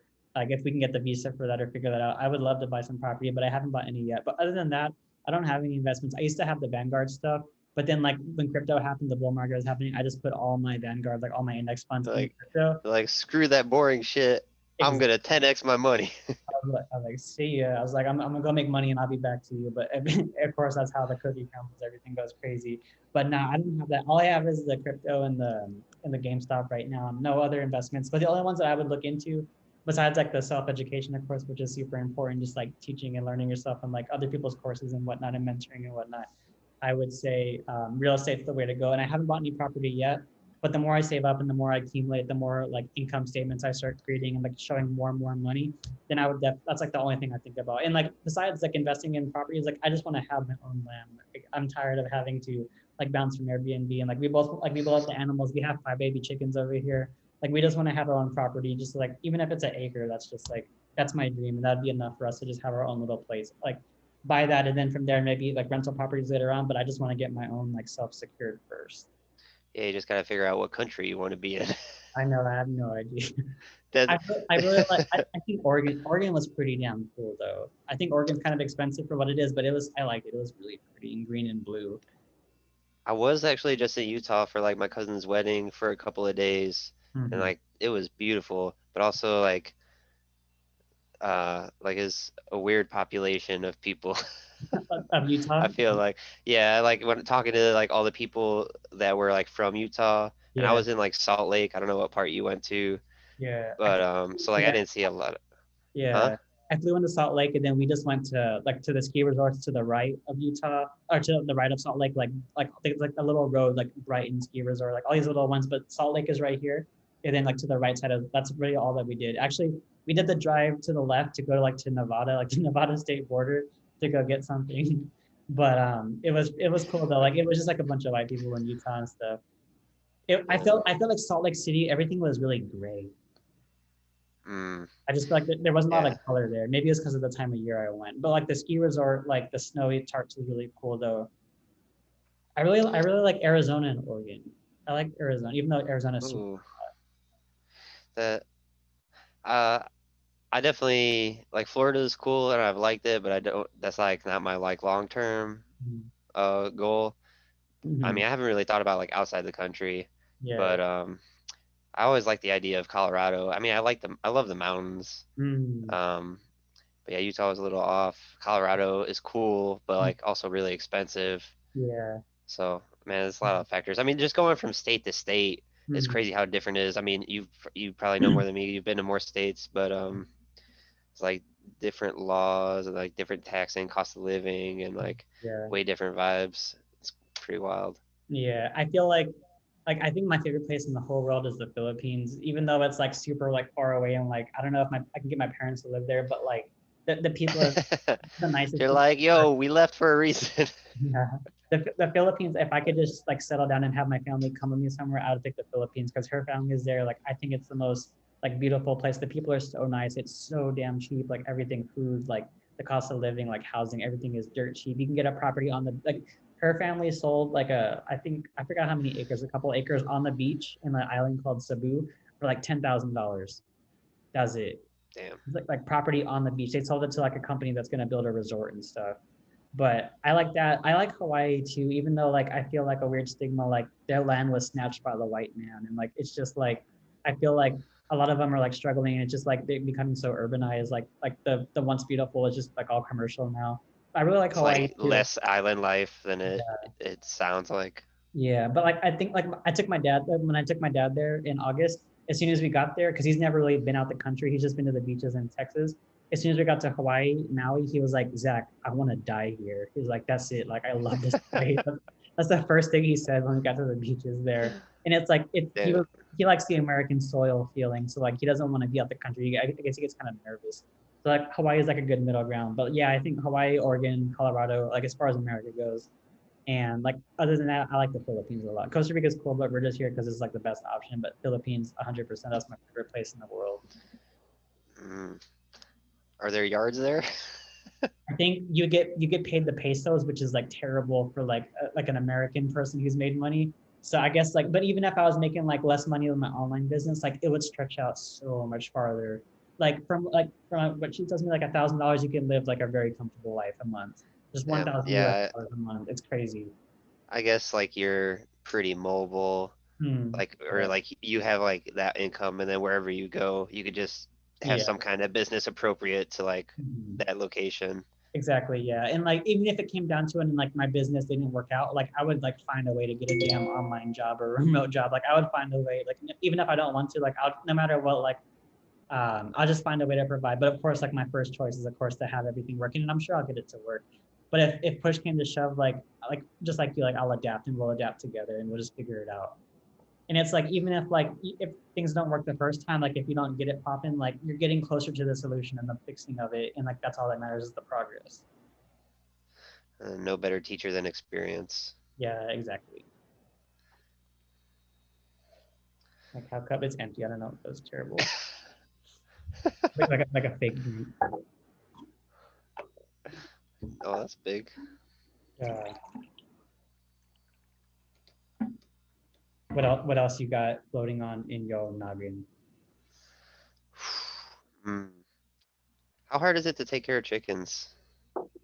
Um, baby chickens is super easy. They're just like they just poop a lot. That's all the only thing. They just poop so much. Like I think like every hour I'll go and put new paper towels to cover up the old poop, and then at the end of the day I'll throw it away. But they're very easy.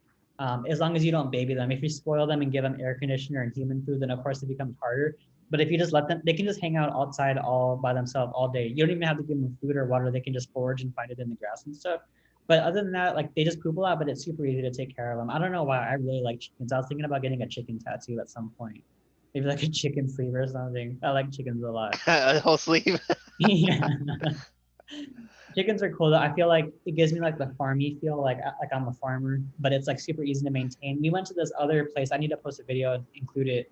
But we went to like a farm. They had chickens and goats. They're selling like a full goat, like a baby goat, 1 year old for $50. I was like, damn, like you can buy so many of those. And like they're just super like they're like they lick you and kiss you and stuff. I'll put it in my next video, but goats are like the next step I think because they just eat grass. That's it, and they're just chilling. Damn. Yeah. Yeah, chickens is something I thought about. I mean, I eat a ton of eggs, and like having Yeah. it like They, fresh is like pretty chickens alluring. can recognize 1,400 different human faces. What? They can recognize your face, and they respond to their name like a dog. You can walk out, and I'd be like Chelsea, and then she'll come up and run up to me. It's crazy. They're like a Wow, dog. They recognize their name and they recognize your face, and they get excited when you walk outside. It's crazy. that's wild. How long did you have the ones in Texas? We still have them. I think it's been like a year and like maybe like 4 or 5 months, and my parents are just taking care of them, and they're just eating all the eggs now. But they're Oh super man, chill. so they're pretty young. Yeah, they're pretty young still. I went on Craigslist. I typed in chickens, and they were like 10, $15 each. That was it. Of course. Yeah. Damn. I don't know Do you know what the life expectancy is on them for I them? think they can be like 5 or 7 years old, I think. They got a long time. My parents are going to have them for a while. Before I left, I was crying because like I literally cried for the first time in years because I was I didn't want to pin the chickens on my parents, and I didn't want to be like, you take care of them now, because we treat them like babies, like they're just super spoiled and stuff. And then I was like, I don't know what to do, like because we left to Costa Rica pretty abruptly, and I was like, I don't know what to do. I don't want to pin this on you. And I Googled like chicken sanctuary in San Antonio, and I found a place like 40 minutes away that has like a chicken rescue where like if someone can't take care of their chickens, they can put them on the property. And it was like a really beautiful facility. And then I called them, and they even like told me like, okay, like we'll send you the form so we could adopt them. And they gave me like a birth certificate for the chickens, like what's their name, like all this crazy stuff. And I was filling it out, and I was crying because I was like, I don't know what to do. Oh, And then my parents were like, we'll take care of them. And I was like, all right. I was like, thank you so much. And then that was it. But I cried because I'll have to give them away. oh man, Yeah, but that's now cool. That's now they're nice that free and they. everything now. I think my parents just throw some salad and like fruits, and that's it. They're chilling. Change the water, food like once every like twice a week maybe, and that's it. It's super easy. They mostly eat just or veggies, We get like a big old like sack feed. of food. It's just like feed. It's like $15 for like a 50-pound bag, and they just eat that like over the course of a month, and just water. That's it. Boom, it's easy. You should get some chicken. They're Damn, cool. thinking about it. Well, Chicken. like I don't have a huge yard though, Yeah. and then well shit, I just wonder. Um, so like I actually like I'm living with family myself, Yeah. so I don't know how long it would be that Uh, I'm here, and then like if I have to go, if I do, whenever I do relocate, and then yeah. that's just like another requirement Don't do to that have then, a place.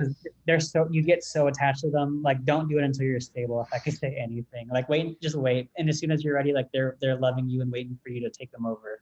But yeah, don't even do it unless you're stable for it, because it's gonna be like you're gonna feel like a divorced parent to them. It's gonna suck. Yeah, it's already I got two dogs, and like that's enough of like a hurdle as far as like trying to find a place to live. Yeah, true that. Damn, Yeah, talked about a lot of stuff. we went pretty deep. I like it though. It's good.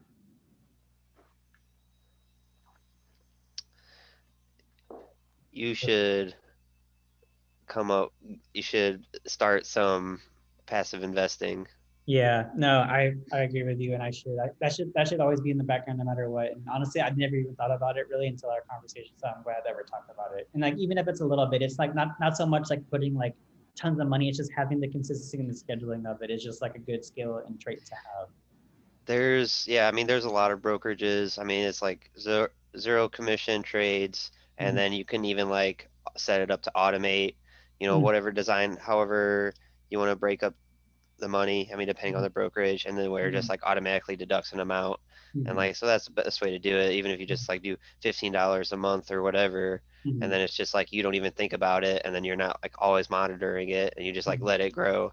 And Mhm. then so you have like that investment growing like out of your mind. And Mhm. then I mean you could still go down the rabbit hole of day trading and like Mhm. have some like play money and experiment with different things. But Yeah. I mean that's definitely well, I'm not saying like I know it, like this is just stuff I'm learning myself and like Mhm. developing putting systems in place for myself. But yeah, the sooner you start, the better. And the Mhm. more time it has to like build up, the better you'll be off in like 20 years. It's so hard to like think about 20, 30 years from now. I mean, Mhm. especially, tomorrow is never guaranteed, Mhm. but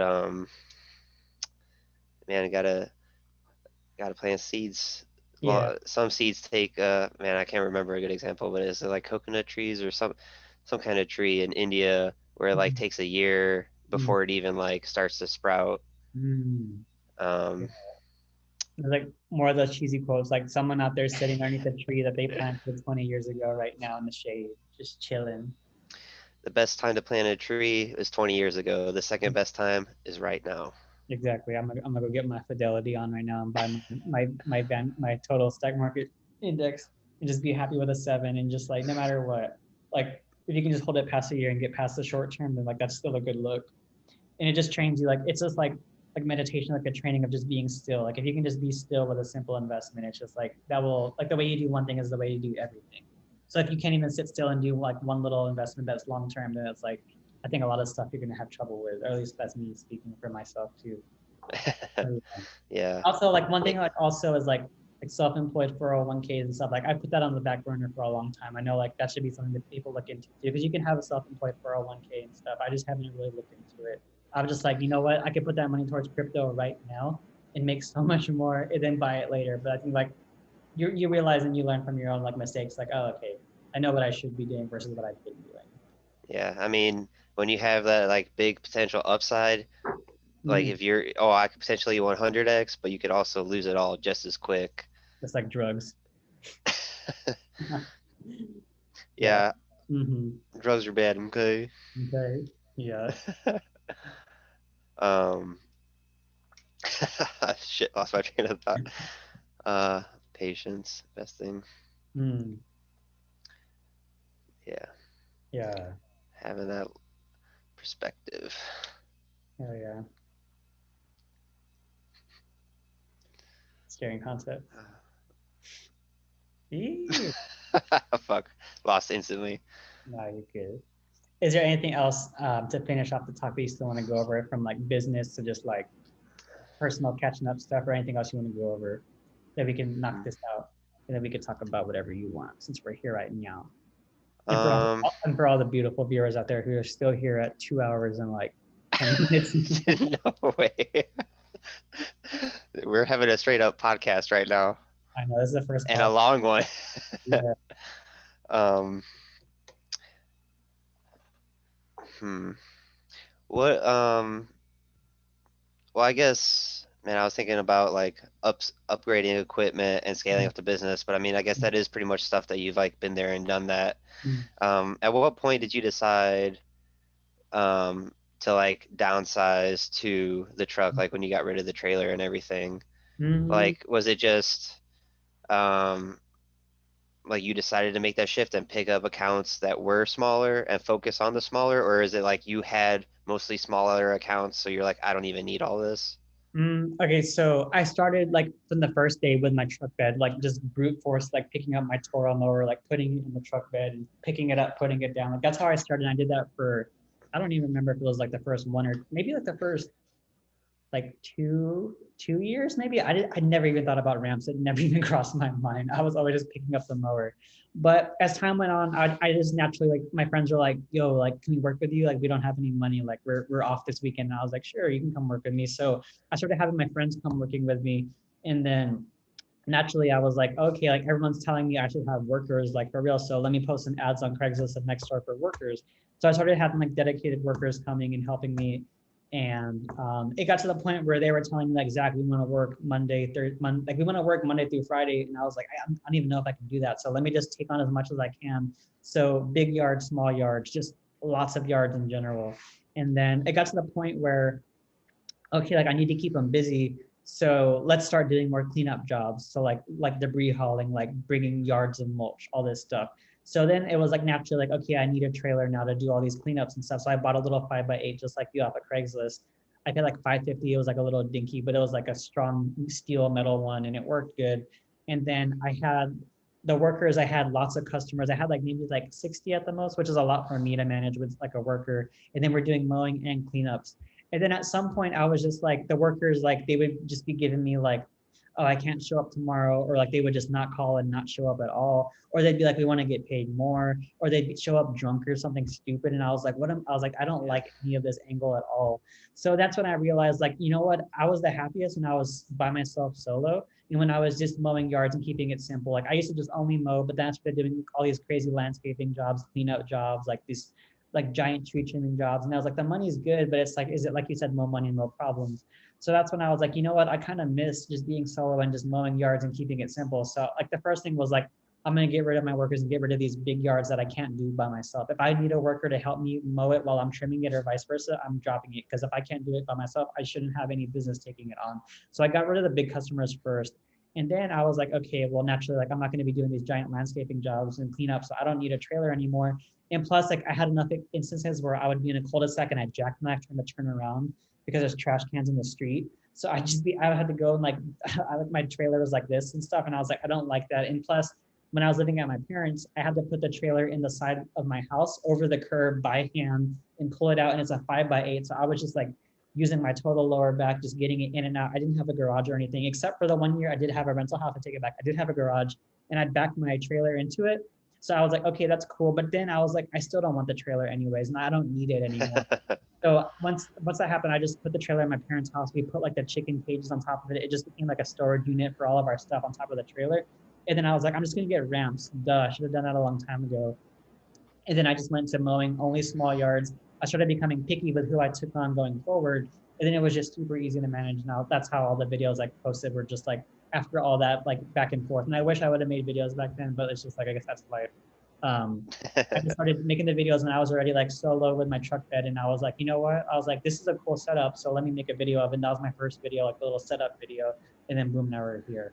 But as far as like why I went to the truck bed and stuff, it's because like I don't know. I just feel like for like sustainably, like I don't think the trailer was sustainable for me for the way I was taking it in and out, just driving with it. Me being by myself, it's just like I just want to be in and out. I want to be light on my feet, so I can make it work with the truck bed. And then there was people who had like I saw that they were doing it, but they had the trailer ramp installed, like it was the big old metal ramp that's tall.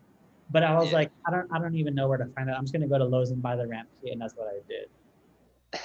That's pretty much it. Yeah. That's that as like some of the yards, like I've been picking up more yards where I needed to use my smaller mower. Um, And I have been like having that thought in the back of my head, like, oh man, like, is this 36 like mm, overkill? And then like, mm, so I was like considering like the prospect of like kind of going down the same route as you, mm, and like, cause yeah, I mean, it's like the it's easier to get that high margin. I mean, once you're able to command the high prices, but mm, like, yeah, having like a yard do 30 minutes, like my average yard takes probably like 45 to 60 minutes, and I have like a few that are like a little bit longer. mm, Um, but yeah, I just don't know if I have enough mm, of those same yards like in the distance. mm, So like that's probably something like I'll explore a little bit more down the road after I like spent some more time in the area and mm, getting a lay of the land. But yeah, the trailer is like cumbersome, mm, definitely in some neighborhoods. And then like if you go to like a dead end street, mm. then it's like, oh well, like now I pretty much have to use someone's driveway, and Yeah. then and I'm like always just super paranoid, like, oh, I'm just gonna hit their mailbox and it's like not even my customer, and like that would just be like a horrible situation. Mhm. So I like having the trailer and everything, and then like having the truck bed for like debris and shrubs and like other tools if Mhm. needed. But like having just a truck seems like a cool setup, I think, especially yeah, if I like got the rack, the the ramp rack. uh ramp rack or Yeah. whatever, or like Yeah. the whole setup where It's already built in. And it's like that's a big old all. cage and stuff. Yeah. Yeah, I think like I'm sure there's got to be like at least somewhere near you, just because there's so many lawn care companies that does it. Like I don't know if it, like you could ship the ramp rack. I don't know how much it costs, maybe like a couple thousand, but it's so worth it. But I think if you can at least get a long bed truck like that, that's like then you can make it happen with that. If you have a short bed, like my old truck was a 2014 Ram short bed, and it was like it's just not a lot of space. But my new truck, my current truck, the white Chevy, the long bed, it's like more than enough space. Like half the time I don't even use it. It's just so wide open and it's cool. yeah. Yeah. That would like to get like a fleet truck. I mean, there's so many things I want to do, but then I'm also like, damn, maybe I should finish paying off like all of my initial equipment Yeah. before I like expand and play with other setups. So Mhm. I'm trying not to get like too crazy Mhm. and like yeah, like I said, like get a more of a handle on the area, and then from there I can like kind of decide what's Mhm. optimal in the area, and like if I do want to switch it up that big like that. Yeah. I But I think like the like for me at least like the truck bed is ideal, but like even if you got the trailer like I spend a lot of time like, oh, like I wish I was moving differently and stuff. But it's like you there will always be like, I wish I could do this better or that better versus just like being like grateful and just like making it work with what you have. But I think like at least you're realizing this sooner on versus me. It took like 3 years to go through all the craziness of like workers, trailers, back and forth, up and down. Versus you just already like at least you understand like the difference of the pro and con for you to make your pick. And you're only like 8 months in versus me being like 3 years to realize all of that. So at least you're still in a good spot to like figure it out. And you have all the time to buy and search and stuff. well, yeah, because I've had a lot of YouTube channels and your course to like learn a lot of experience Yeah. from, or learn from your experience. Yeah. And I mean, still like there's only like the course gives you so much good foundation, and you have to like learn some by doing, and then also like cater to your area. But like um that was just like a real good foot Yeah. up. Go. Learn from your mistakes. Yeah. I appreciate that, Eric. Like in the Facebook group, I don't know if you saw today, but Augusto, he said he bought a new truck. I don't know if you saw it, but it's a white Ram 1500 long bed, 4 door. He was like, it took me 4 months to find this, and I finally found the truck I needed. Like it probably got a good. He didn't put how much, but I'm sure it was like a great price. But like he said, it took him 4 months to find the truck, but he's finally got it, and he's happy now. And he's been in business, I think, like only like 3, 4, 5 months. So he got it pretty early on. Damn. Yeah, go check it in the group after this. He just got a badass truck, and I'm like, it's white too. I don't think it's a fleet, but it's white at least, so it's still like almost the same thing. It looks the same thing. Damn. Yeah, you're just thinking now, like, There's I want to get one. yeah, well it's Uh, I mean, yeah, but the brain turning a lot of ideas, but like it's all in time, all in time. most definitely you'll get it. Like I was, If you want it, it's all there for you to find for it. yeah, that's Minority Mindset had a good video. It's like talking about, like wealthy people have multiple streams of revenue, or like seven, I think is like some common magic number for Mhm. like the rich. Mhm. And he was kind of talking about how like early in his life he was trying to like get that out of the gate, Mhm. and like so he had a DJ like entertainment business. He had like he was like a sock business he developed that he was selling on Amazon, and like Mhm. he had like all these different things that he was like starting up, but Mhm. like none of them are really flourishing. Mhm. So like he had like seven projects, but like none of them were really growing. And Mhm. then it wasn't until he realized he had to like kind of hone in and develop one at a time. And Mhm. then once that one's developed, then you can like branch off and create the second one. I Mhm. think like the way he explained it is like think of it like spokes in a wheel. Mhm. And damn, I'm like butchering it, but Mhm. it's just like as you develop more streams, you get more spokes, and then the wheel. Mhm. I just butchered that, but It's good. basically, you can only do you got to like focus on one thing at a time. Mhm. In essence, Yeah, I think they like call it you, like shiny object syndrome is like when you're doing one thing, but you get distracted by something else, like the shiny object over here. But it's like, I think that's human nature to get distracted. Like you just always are thinking like, versus like the one thing that you got to do. It's like almost like OCD or like the opposite. Like there's one thing you got to do and you know you should do it, but you're going to do everything else, like clean the bathroom, go shop for new equipment that you don't need right now. Like you'll do everything except for the one thing. And the thing sometimes that's the most boring thing or the thing you don't want to do is the thing that will give you the most results and the most beneficial thing to your situation. yeah, Yeah. you got to think about the return on investment on everything, but Yeah. most especially your time. And the opportunity cost of like, if you put your time here, if it could have been spent over here, like what you could have done, good or bad, versus doing what you did. Yeah, I It's guess deep. definitely Mm. do well, I guess it's probably not like so bad for you now doing one business in Costa Rica, but Mm. when you were doing two businesses still, did you have like work life balance, or you know, most people say work life balance is like bullshit, but Yeah. did you like struggle with like spending too much time working, and like, or did you have a hard time finding like a balance that was good for you when you're still like maintaining both businesses but like still having like lifetime? I think like trying to set up everything in the initial stages like of the online business was the hard part where I was like, I would stay there were some nights I stayed up all night because I was just working on my website or working on my offer or just like thinking and just like I would just redo it every single day. Like if I didn't get a sale, I would redo everything every single day, which I don't think is the right move to do, but that's just how my monkey brain works. And then to set it up was super stressful, but once I figured out kind of like how to maintain it and like what works, like it became so much easier and honestly kind of fun to maintain because I was like I okay, like I did all my sleepless nights. I did all the mistakes I like messed up. Now I finally know which end is up. So like once it was like I did all the crazy rocky up and down, like once it was somewhat smooth, that's when it became a lot easier and fun. But to do both at the same time, it's like working two full-time jobs at one time almost. I felt like I never done this. I don't know how that feels, but that's what it felt like. Yeah, what do you mean? Yeah. I mean, you I, didn't have a fixed schedule, but you were putting in like the yeah. time. Yeah, and like I guess like that's the other thing about like having your own business, like the online versus the mowing. Like the mowing is like okay, I mow from 8 to 2 and I'm done. But with like the online business, like I'm working with people in like different time zones, so I'm getting emails like 24/7, and I want to serve them as quickly as I can. And also like I'm just trying to like cater and like versus like a long care, it's like I put on my outfit, I go work, and then it's done. With the online business, like from the second I wake up to the second I go to bed, there's always something to do, someone to reply to, something to update. So it's just nonstop. And like you have to create the balance for yourself, or else it will eat you alive and stuff. But when I was doing the mowing and the online business, I liked it. Like I was just, you know who Casey Neistat is on YouTube, the vlogger from New York. Yeah. I just watched like one of his 1 hour videos with Steve-O. Steve-O just interviewed him, and then like he was talking about like how he became a monster because he did one vlog a day for like 800 days. And like he would take him 8 hours to film and like 8 hours to edit. So it was like nonstop. And then like he was addicted to it in a way. Like he became an animal to where if somebody was like, do you want to go get something to eat for dinner? Or do you want to get a beer? He'd be like, how fucking dare you ask me that? Like he became like an animal with as he was also like thinking about it as in like it's like a sprint. Like I'm sprinting right now, like versus just like I'm young, I want to work, I want to like try to do as much as I can and make as much money for my family in the future. So I'm just sprinting right now.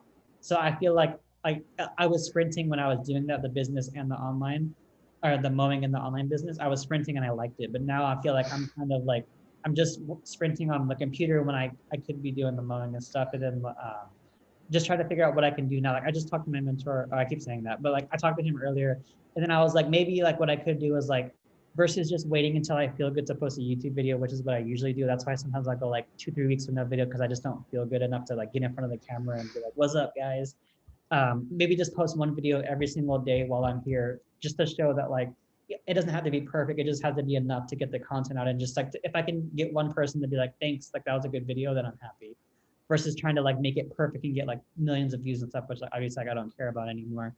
But just like little things like that, just like how can I sprint harder with what I'm doing? And like I think like at the bare minimum, like making one YouTube video a day and then like everything else on the back end from the course and the mentoring and like other people I'm working with directly, like that's just the other side of it. But I'm just trying to like see what else can I do like to maximize what I have in front of me, which is like no lawn care business, just the online business. That, man, it is one of the hardest things.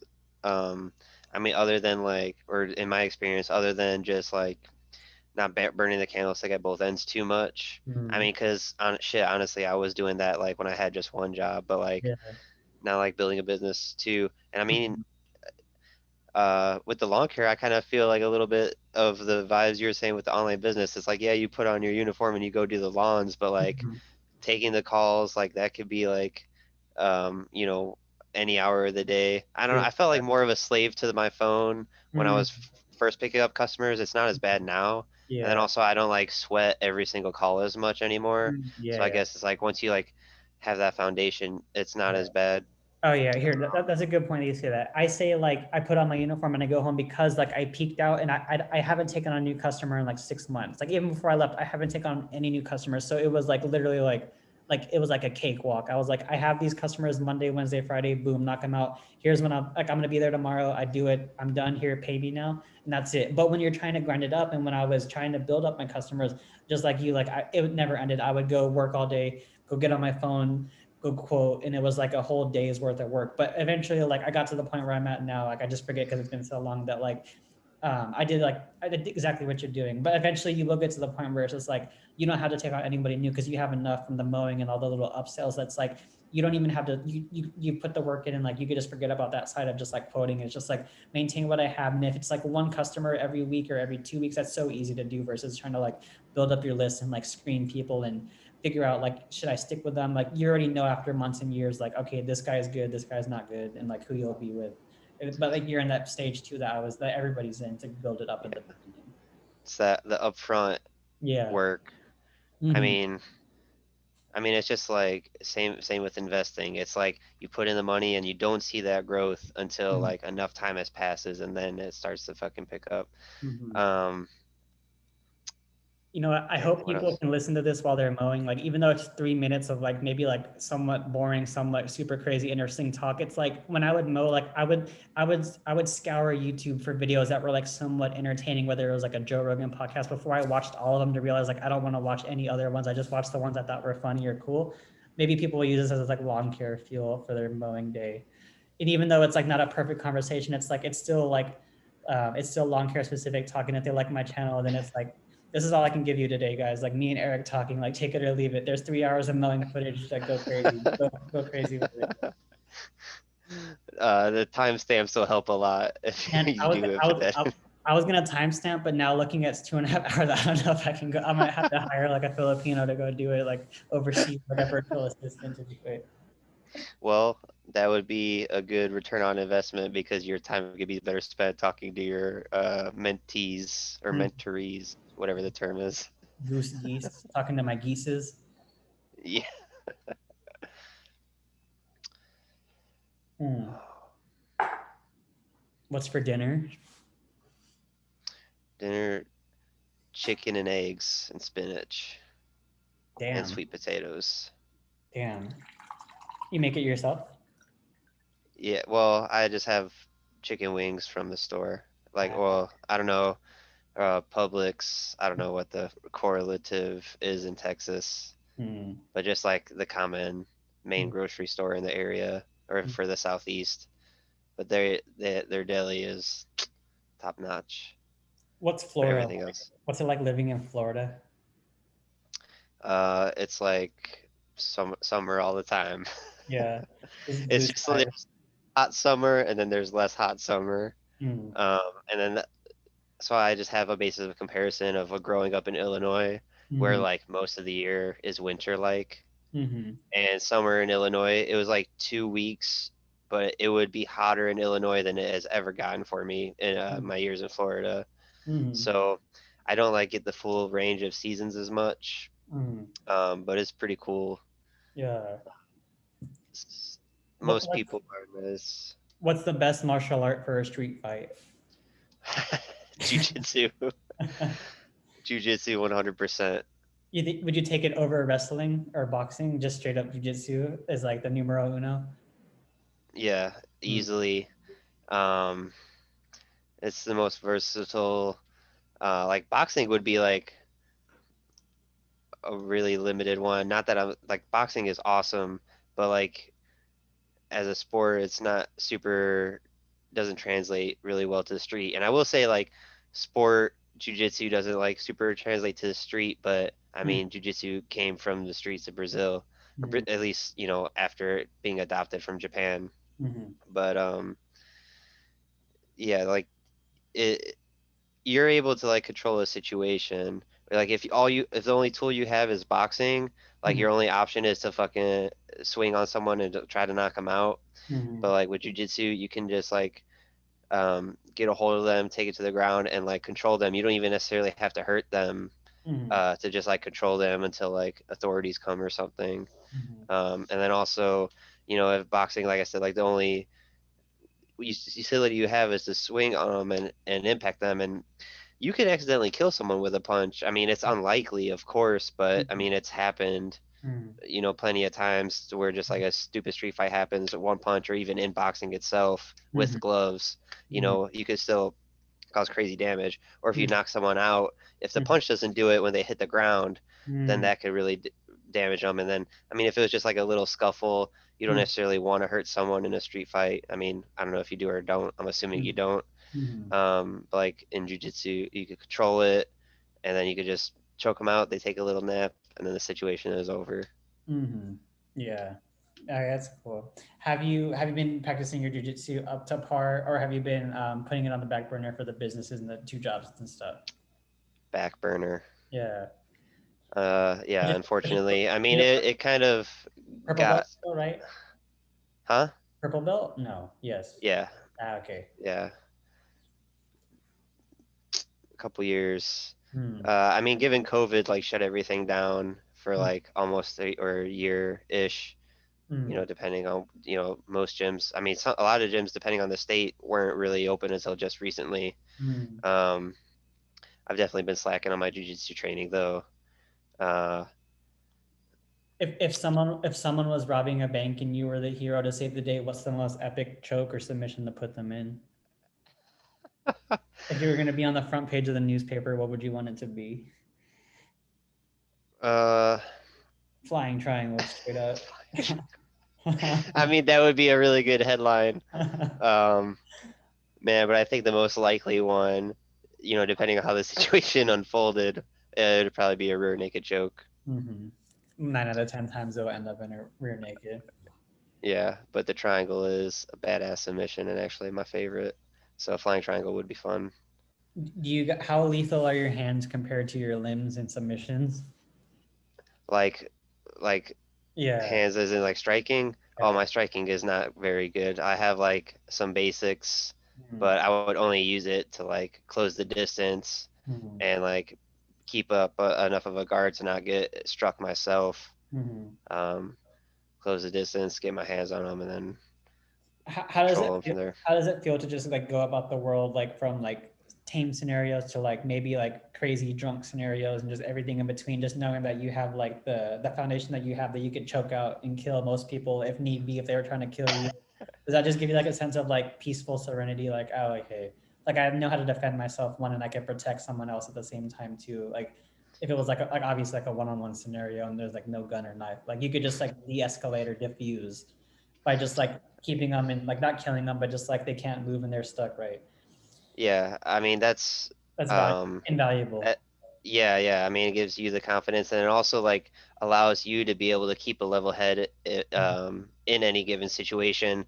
I mean like the first line of defense is always to de-escalate because Mhm. like getting into any kind of street fight, like there's no winner even if you whoop someone's ass. Mhm. And if they get hurt, then you're like the one who goes to jail even if you didn't start it. So like it's never good to be in a street fight, but like being able to like handle yourself and like or ideally de-escalate or neutralize a situation without anybody getting hurt Mhm. is like some really nice peace of mind. Mhm. But they say like your average blue belt, which is the second belt in jiu-jitsu, goes white, blue, brown, purple, black. Mhm. But like your average blue belt could Mhm. like beat up most people on the street even. So having just like a little bit jiu-jitsu is way more than no jiu-jitsu. Mhm. Or I would say like or any, formal martial arts training, which most people don't have. Yeah. Oh yeah. But besides jujitsu and mowing, what else is on your mind right now? Damn. Financial education has been big. Still. I've been getting on lifting again Mhm. pretty regularly. So that's like with jujitsu, you have to like meet certain class times, and so it's hard for me to meet the schedule of like the gyms around me. Mhm. But whereas like going to like a gym to lift weights, you could literally do that anytime. Most gyms are open like 24 hours most days. So Mhm. like it's easier to plug in that kind of activity. Mhm. Um, Also deep diving on yoga practice.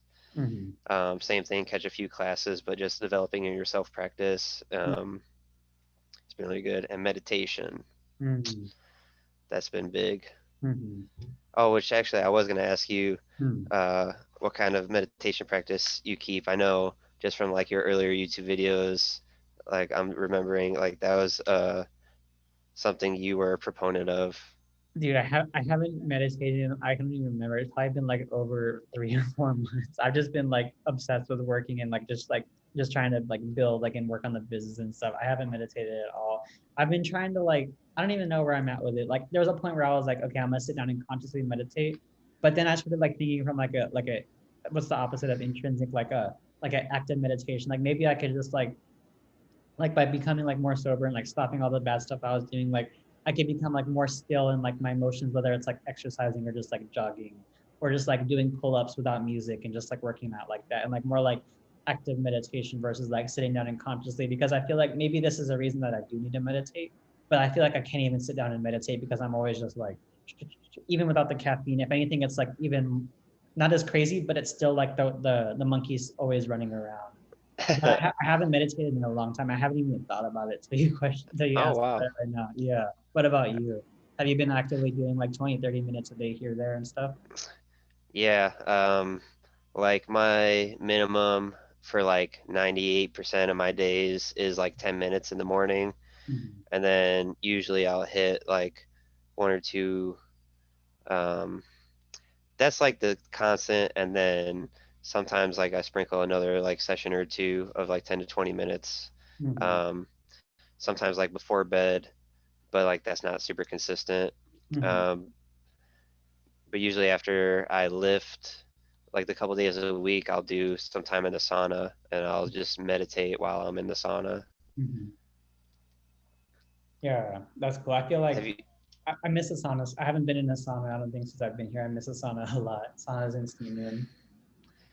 that I actually just getting back to lifting and getting the sauna like regular in my life has been like pretty nice.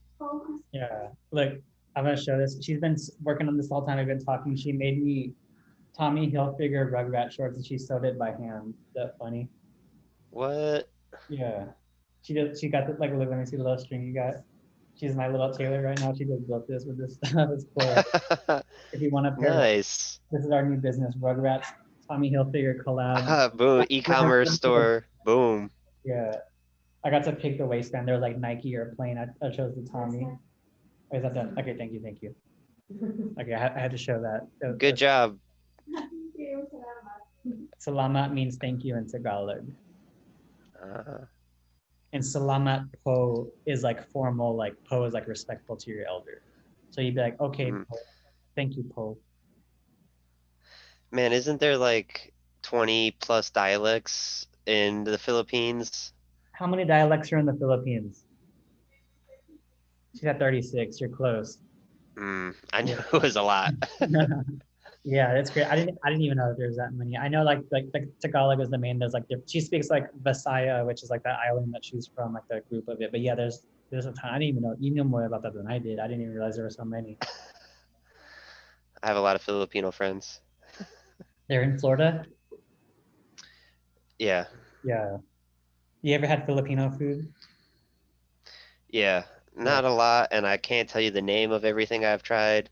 but it's The tasty. only thing that like, yeah, I mean, some of it, and then I don't know, I know some of it's a little like out there, at least like of like the food I'm normally eating, but I'll usually try it and then be like, okay, what was that? Mm-hmm. Just so that I don't get like psyched out by what it is and like decide I don't want to try it. But Mm-hmm. Sig, or I don't know if I'm saying that right. Yeah, That's the sisig. only thing I can remember the name of. Mm-hmm. But also like even just that, having that at different restaurants and in different states, like different interpretations of it, I Mm-hmm. feel like there's like quite a range on just that dish alone. Yeah, yeah, yeah. The food I have her cook me a lot of the food a lot. It's super cool. Like the noodles and the rices, it's all good. The adobo chicken, lumpia, pancit, and there's like all the Oh, dessert. lupia. Yeah, lumpia's the noodles. Oh, I'm sorry, no, no, lumpia's the egg rolls. The pancit's the noodles. That was my delirious talking right there. I'm just thinking of food, getting hungry, stomach rumbling. Damn. No dinner yet? No, Or yeah. oh yeah, what time is it for you right now? 7:40? 7:40? What time is it for you? 9:40. Oh, wow, it's later for you. So you haven't had dinner either. You still got your chicken. No, I ate like right before we got on this Oh, okay, call. okay, okay. So I was like, hurry up. I was like cooking, ate, and then jumped on. Yeah, I think we'll probably have what's for dinner? Barbecue something. We both used a barbecue pit for the first time in our lives yesterday, and we overcooked our steak. I don't know how to barbecue, neither does she, but we're gonna learn. Well, yeah, that's you learn, you do it wrong and then you learn how to do it Yeah, right. yeah, Just like everything, man. exactly. Yeah. The that's not the answer anybody wants to hear on how to learn how to do something, but there's just like no way around it. Mm-hmm. Yeah, I agree. When's the last time you put on This Love by Pantera on full blast in the car? Put on what by Pantera? This Love, full throttle, full blast volume. Oh man, it's been a while actually. Man, I would be taking my pre-workout. I would just like to like the whole entire turn, like full volume. This Love, like is ringing in my ears. It's craziness. It's fun. That's good lifting music. Metal and rock, that's like my go-to for lifting. Yeah, Cowboys from Hell. It's a vibe. Oh yeah, I forgot you dabble in the death metal Yeah, I haven't. genre. Honestly, sadly, I haven't listened to a lot since I stopped the caffeine. I feel like, but even without drinking the caffeine, like, I was listening to it like in high school and stuff. But yeah, I like the artist Murder a lot. I like them a lot. I like Children of Bodom. I like um I like For the Fallen Dreams. If you listen to them, I don't know what they're categorized as, but I listen to them a Hmm. lot. For the Fallen Dreams? Yeah, yeah. Like every song has a pretty Check good them out. breakdown. They're like making music in like 2012 ish, like not too long, not like Pantera or anything, like newer. Oh yeah. Yeah. D- d- What is I thought you were gonna say. Damn. Yeah. Yes, sir. Damn. This is a long talk. Yeah. Damn, I appreciate Yes. the Thank you. long And as talk, man. It's cool. yeah, I mean, usually like the 30 minutes, it's like hard to get everything in 30 minutes. no, it's okay. I'm happy. Like I'm here, so like there's nothing else for me to do besides just like work and serve and like communicate. So like I'm happy to do it here versus like me thinking like, oh, I gotta go to bed and eat because I gotta mow all my yards tomorrow. So I'm happy, and I was like, I don't care how long the talk goes, we'll just go for it. And I'm glad that we covered everything. And as always, whenever you're ready for the next one, then we'll hit it up, and then we'll just both be like in whole different planetary systems of where we're at in terms of progress and what we learned and what we got to talk about, and it'll be awesome. And the cycle never ends. Yeah, man. Yeah, I feel like just like the last, because I mean, yeah, it's been like 3 or 4 months or something like that since Yeah. we last talked. So like Mhm. a lot, a lot has happened. The Yeah. growth's been good, and then I mean, like I said in the beginning, Mhm. seeing, like the seeds sprouting Mhm. and things starting to come together, and Mhm. like I'm still, like I still have to get like above water, like getting everything paid off, because I got the Mhm. trailer, the big mower, and like Mhm. all new equipment. Mhm. So I guess that's also been like something that had me a little reserved about like just going full time out the gate. Mhm. Um, so I don't know. I feel like I've been playing it a little bit safe, and like now that I have like days that are like 4 or 5, and like one day I did like 11 yards and I had like a $600 day, and I was like, holy fuck, if I Mhm. just do this a couple times a week, given like that's a lot more customers than I have now, Mhm. but I'm trying to just like be patient Yeah, though and like be smart about it. I agree. I feel like I just like shared all my terrible financial moves, but like the one thing I could say like from the outside perspective, and like if I could like take my own advice is like you have the full-time job, right? And even if it's a pay cut, like you're happier and it's a better position for you, and you're doing all the mowing on the side of the weekends. I feel like in terms of like working in labor, like you're doing like as much as you can in a way. Like I don't think you could add like another job or like take on substantial more lawn care customers, right? You're kind of like peaked out. So the only thing I could think of that I would say like is just like be conscious of your spending. I think that's all you can do. And like even if it's not like $1 million like this weekend, like that's still like the slow and steady progress, like you said, is the best thing. And it's like you have the full like you're already like burning the candles in a way, like by having both of them and trying to like do them both managing both at the same time. But if you could just like I don't know, like if you have like you said, like you're pretty good at like you're getting better at budgeting and spending, but that's the only thing I think you could do. Like only you know what's good spending and what's like splurging and stuff. And I think other than that, it's just like you said, it's just time and then progress, and then Mm. your customers will start to go like the profits and like everything, the efficiency will go up. And then before you know it, it'll be spring and you just have the full like board of you to just go all the way in for the lawn care. And it will just like, you'll make so much more than you even expect because the business will just grow and keep compounding, like you said. So So I think like you're doing, I think like from what I've like seen and what you've said, like you're doing great. Like you have like, you're hustling now for the future by having the two jobs and doing them both. And like the one thing I could think of would be like just like don't spend money on dumb stuff and just only what you need, like food, bills, groceries, and like you can have like a miscellaneous budget, but I think budgeting is always like the king. And I was never good at it, so we'll both figure it out together by like sticking to a budget. Because I Yeah, always felt like still working on it. yeah. Like for like the whole 27 years, I was like, you know what? I don't need a budget. I'll just only spend what I feel like is really worth it. But it's never worked out in my favor. The first 1 month in Costa Rica, we spent 10,000 straight up all the time. It was terrible. But it's like it's just like okay, like you said, I got now I know what like I know what 10,000 feels like, so I know we can do it a lot less because at the end of the day, it's like a lot of stuff was like not needed to live. It was just like us not budgeting and just realizing like, oh, did we really spend $1,000 on groceries this past month? Like I didn't even feel like it, but it's like yeah, we did. It's crazy. Damn. Yeah, Um. Oh fuck. I like lost my train of thought. okay. I forgot. Uh. We were finishing it up, and then I just like said that one thing about like Speaking you're doing good, but just make sure you're spending. budgeting. Yeah, and that's pretty much like I think other than that, like you don't have to put like lots of effort in like this or that, like the shiny object. It's just like you're doing good. You're in like the best spot you've ever been in. I think. So it's just gonna get better from here. And like the debt you have, it's like you have the debt, but at least it's like constructive debt. It's like debt for like equipment that's making you money versus like a student loan or something random. Or I don't know if you have that too, but like a debt for like a Oh Cadillac that you don't need. It's just like it's debt for your equipment. It's just like maybe like you're in the red right now, but you need it, and eventually you'll be in the green for much longer than you'll be in the red. yeah. Yeah. It's I gotta think in that the years perspective. Like I've always been like, man, if people try to plan things a week out, like that's Mm, way too far in the future for me to think about. yeah. Other than like when I would like plan trips to go to music festivals, like that Mm, was the only time I would like plan things that far out. I was yeah. like really just like a day by day, but Mm, you know, gotta gotta plan for the future somewhat. yeah. True that. Like I feel like It takes time for a tree to grow. like the last cliche quote I'll give is like God gives us just enough energy for just one day at a time to take everything one day at a time.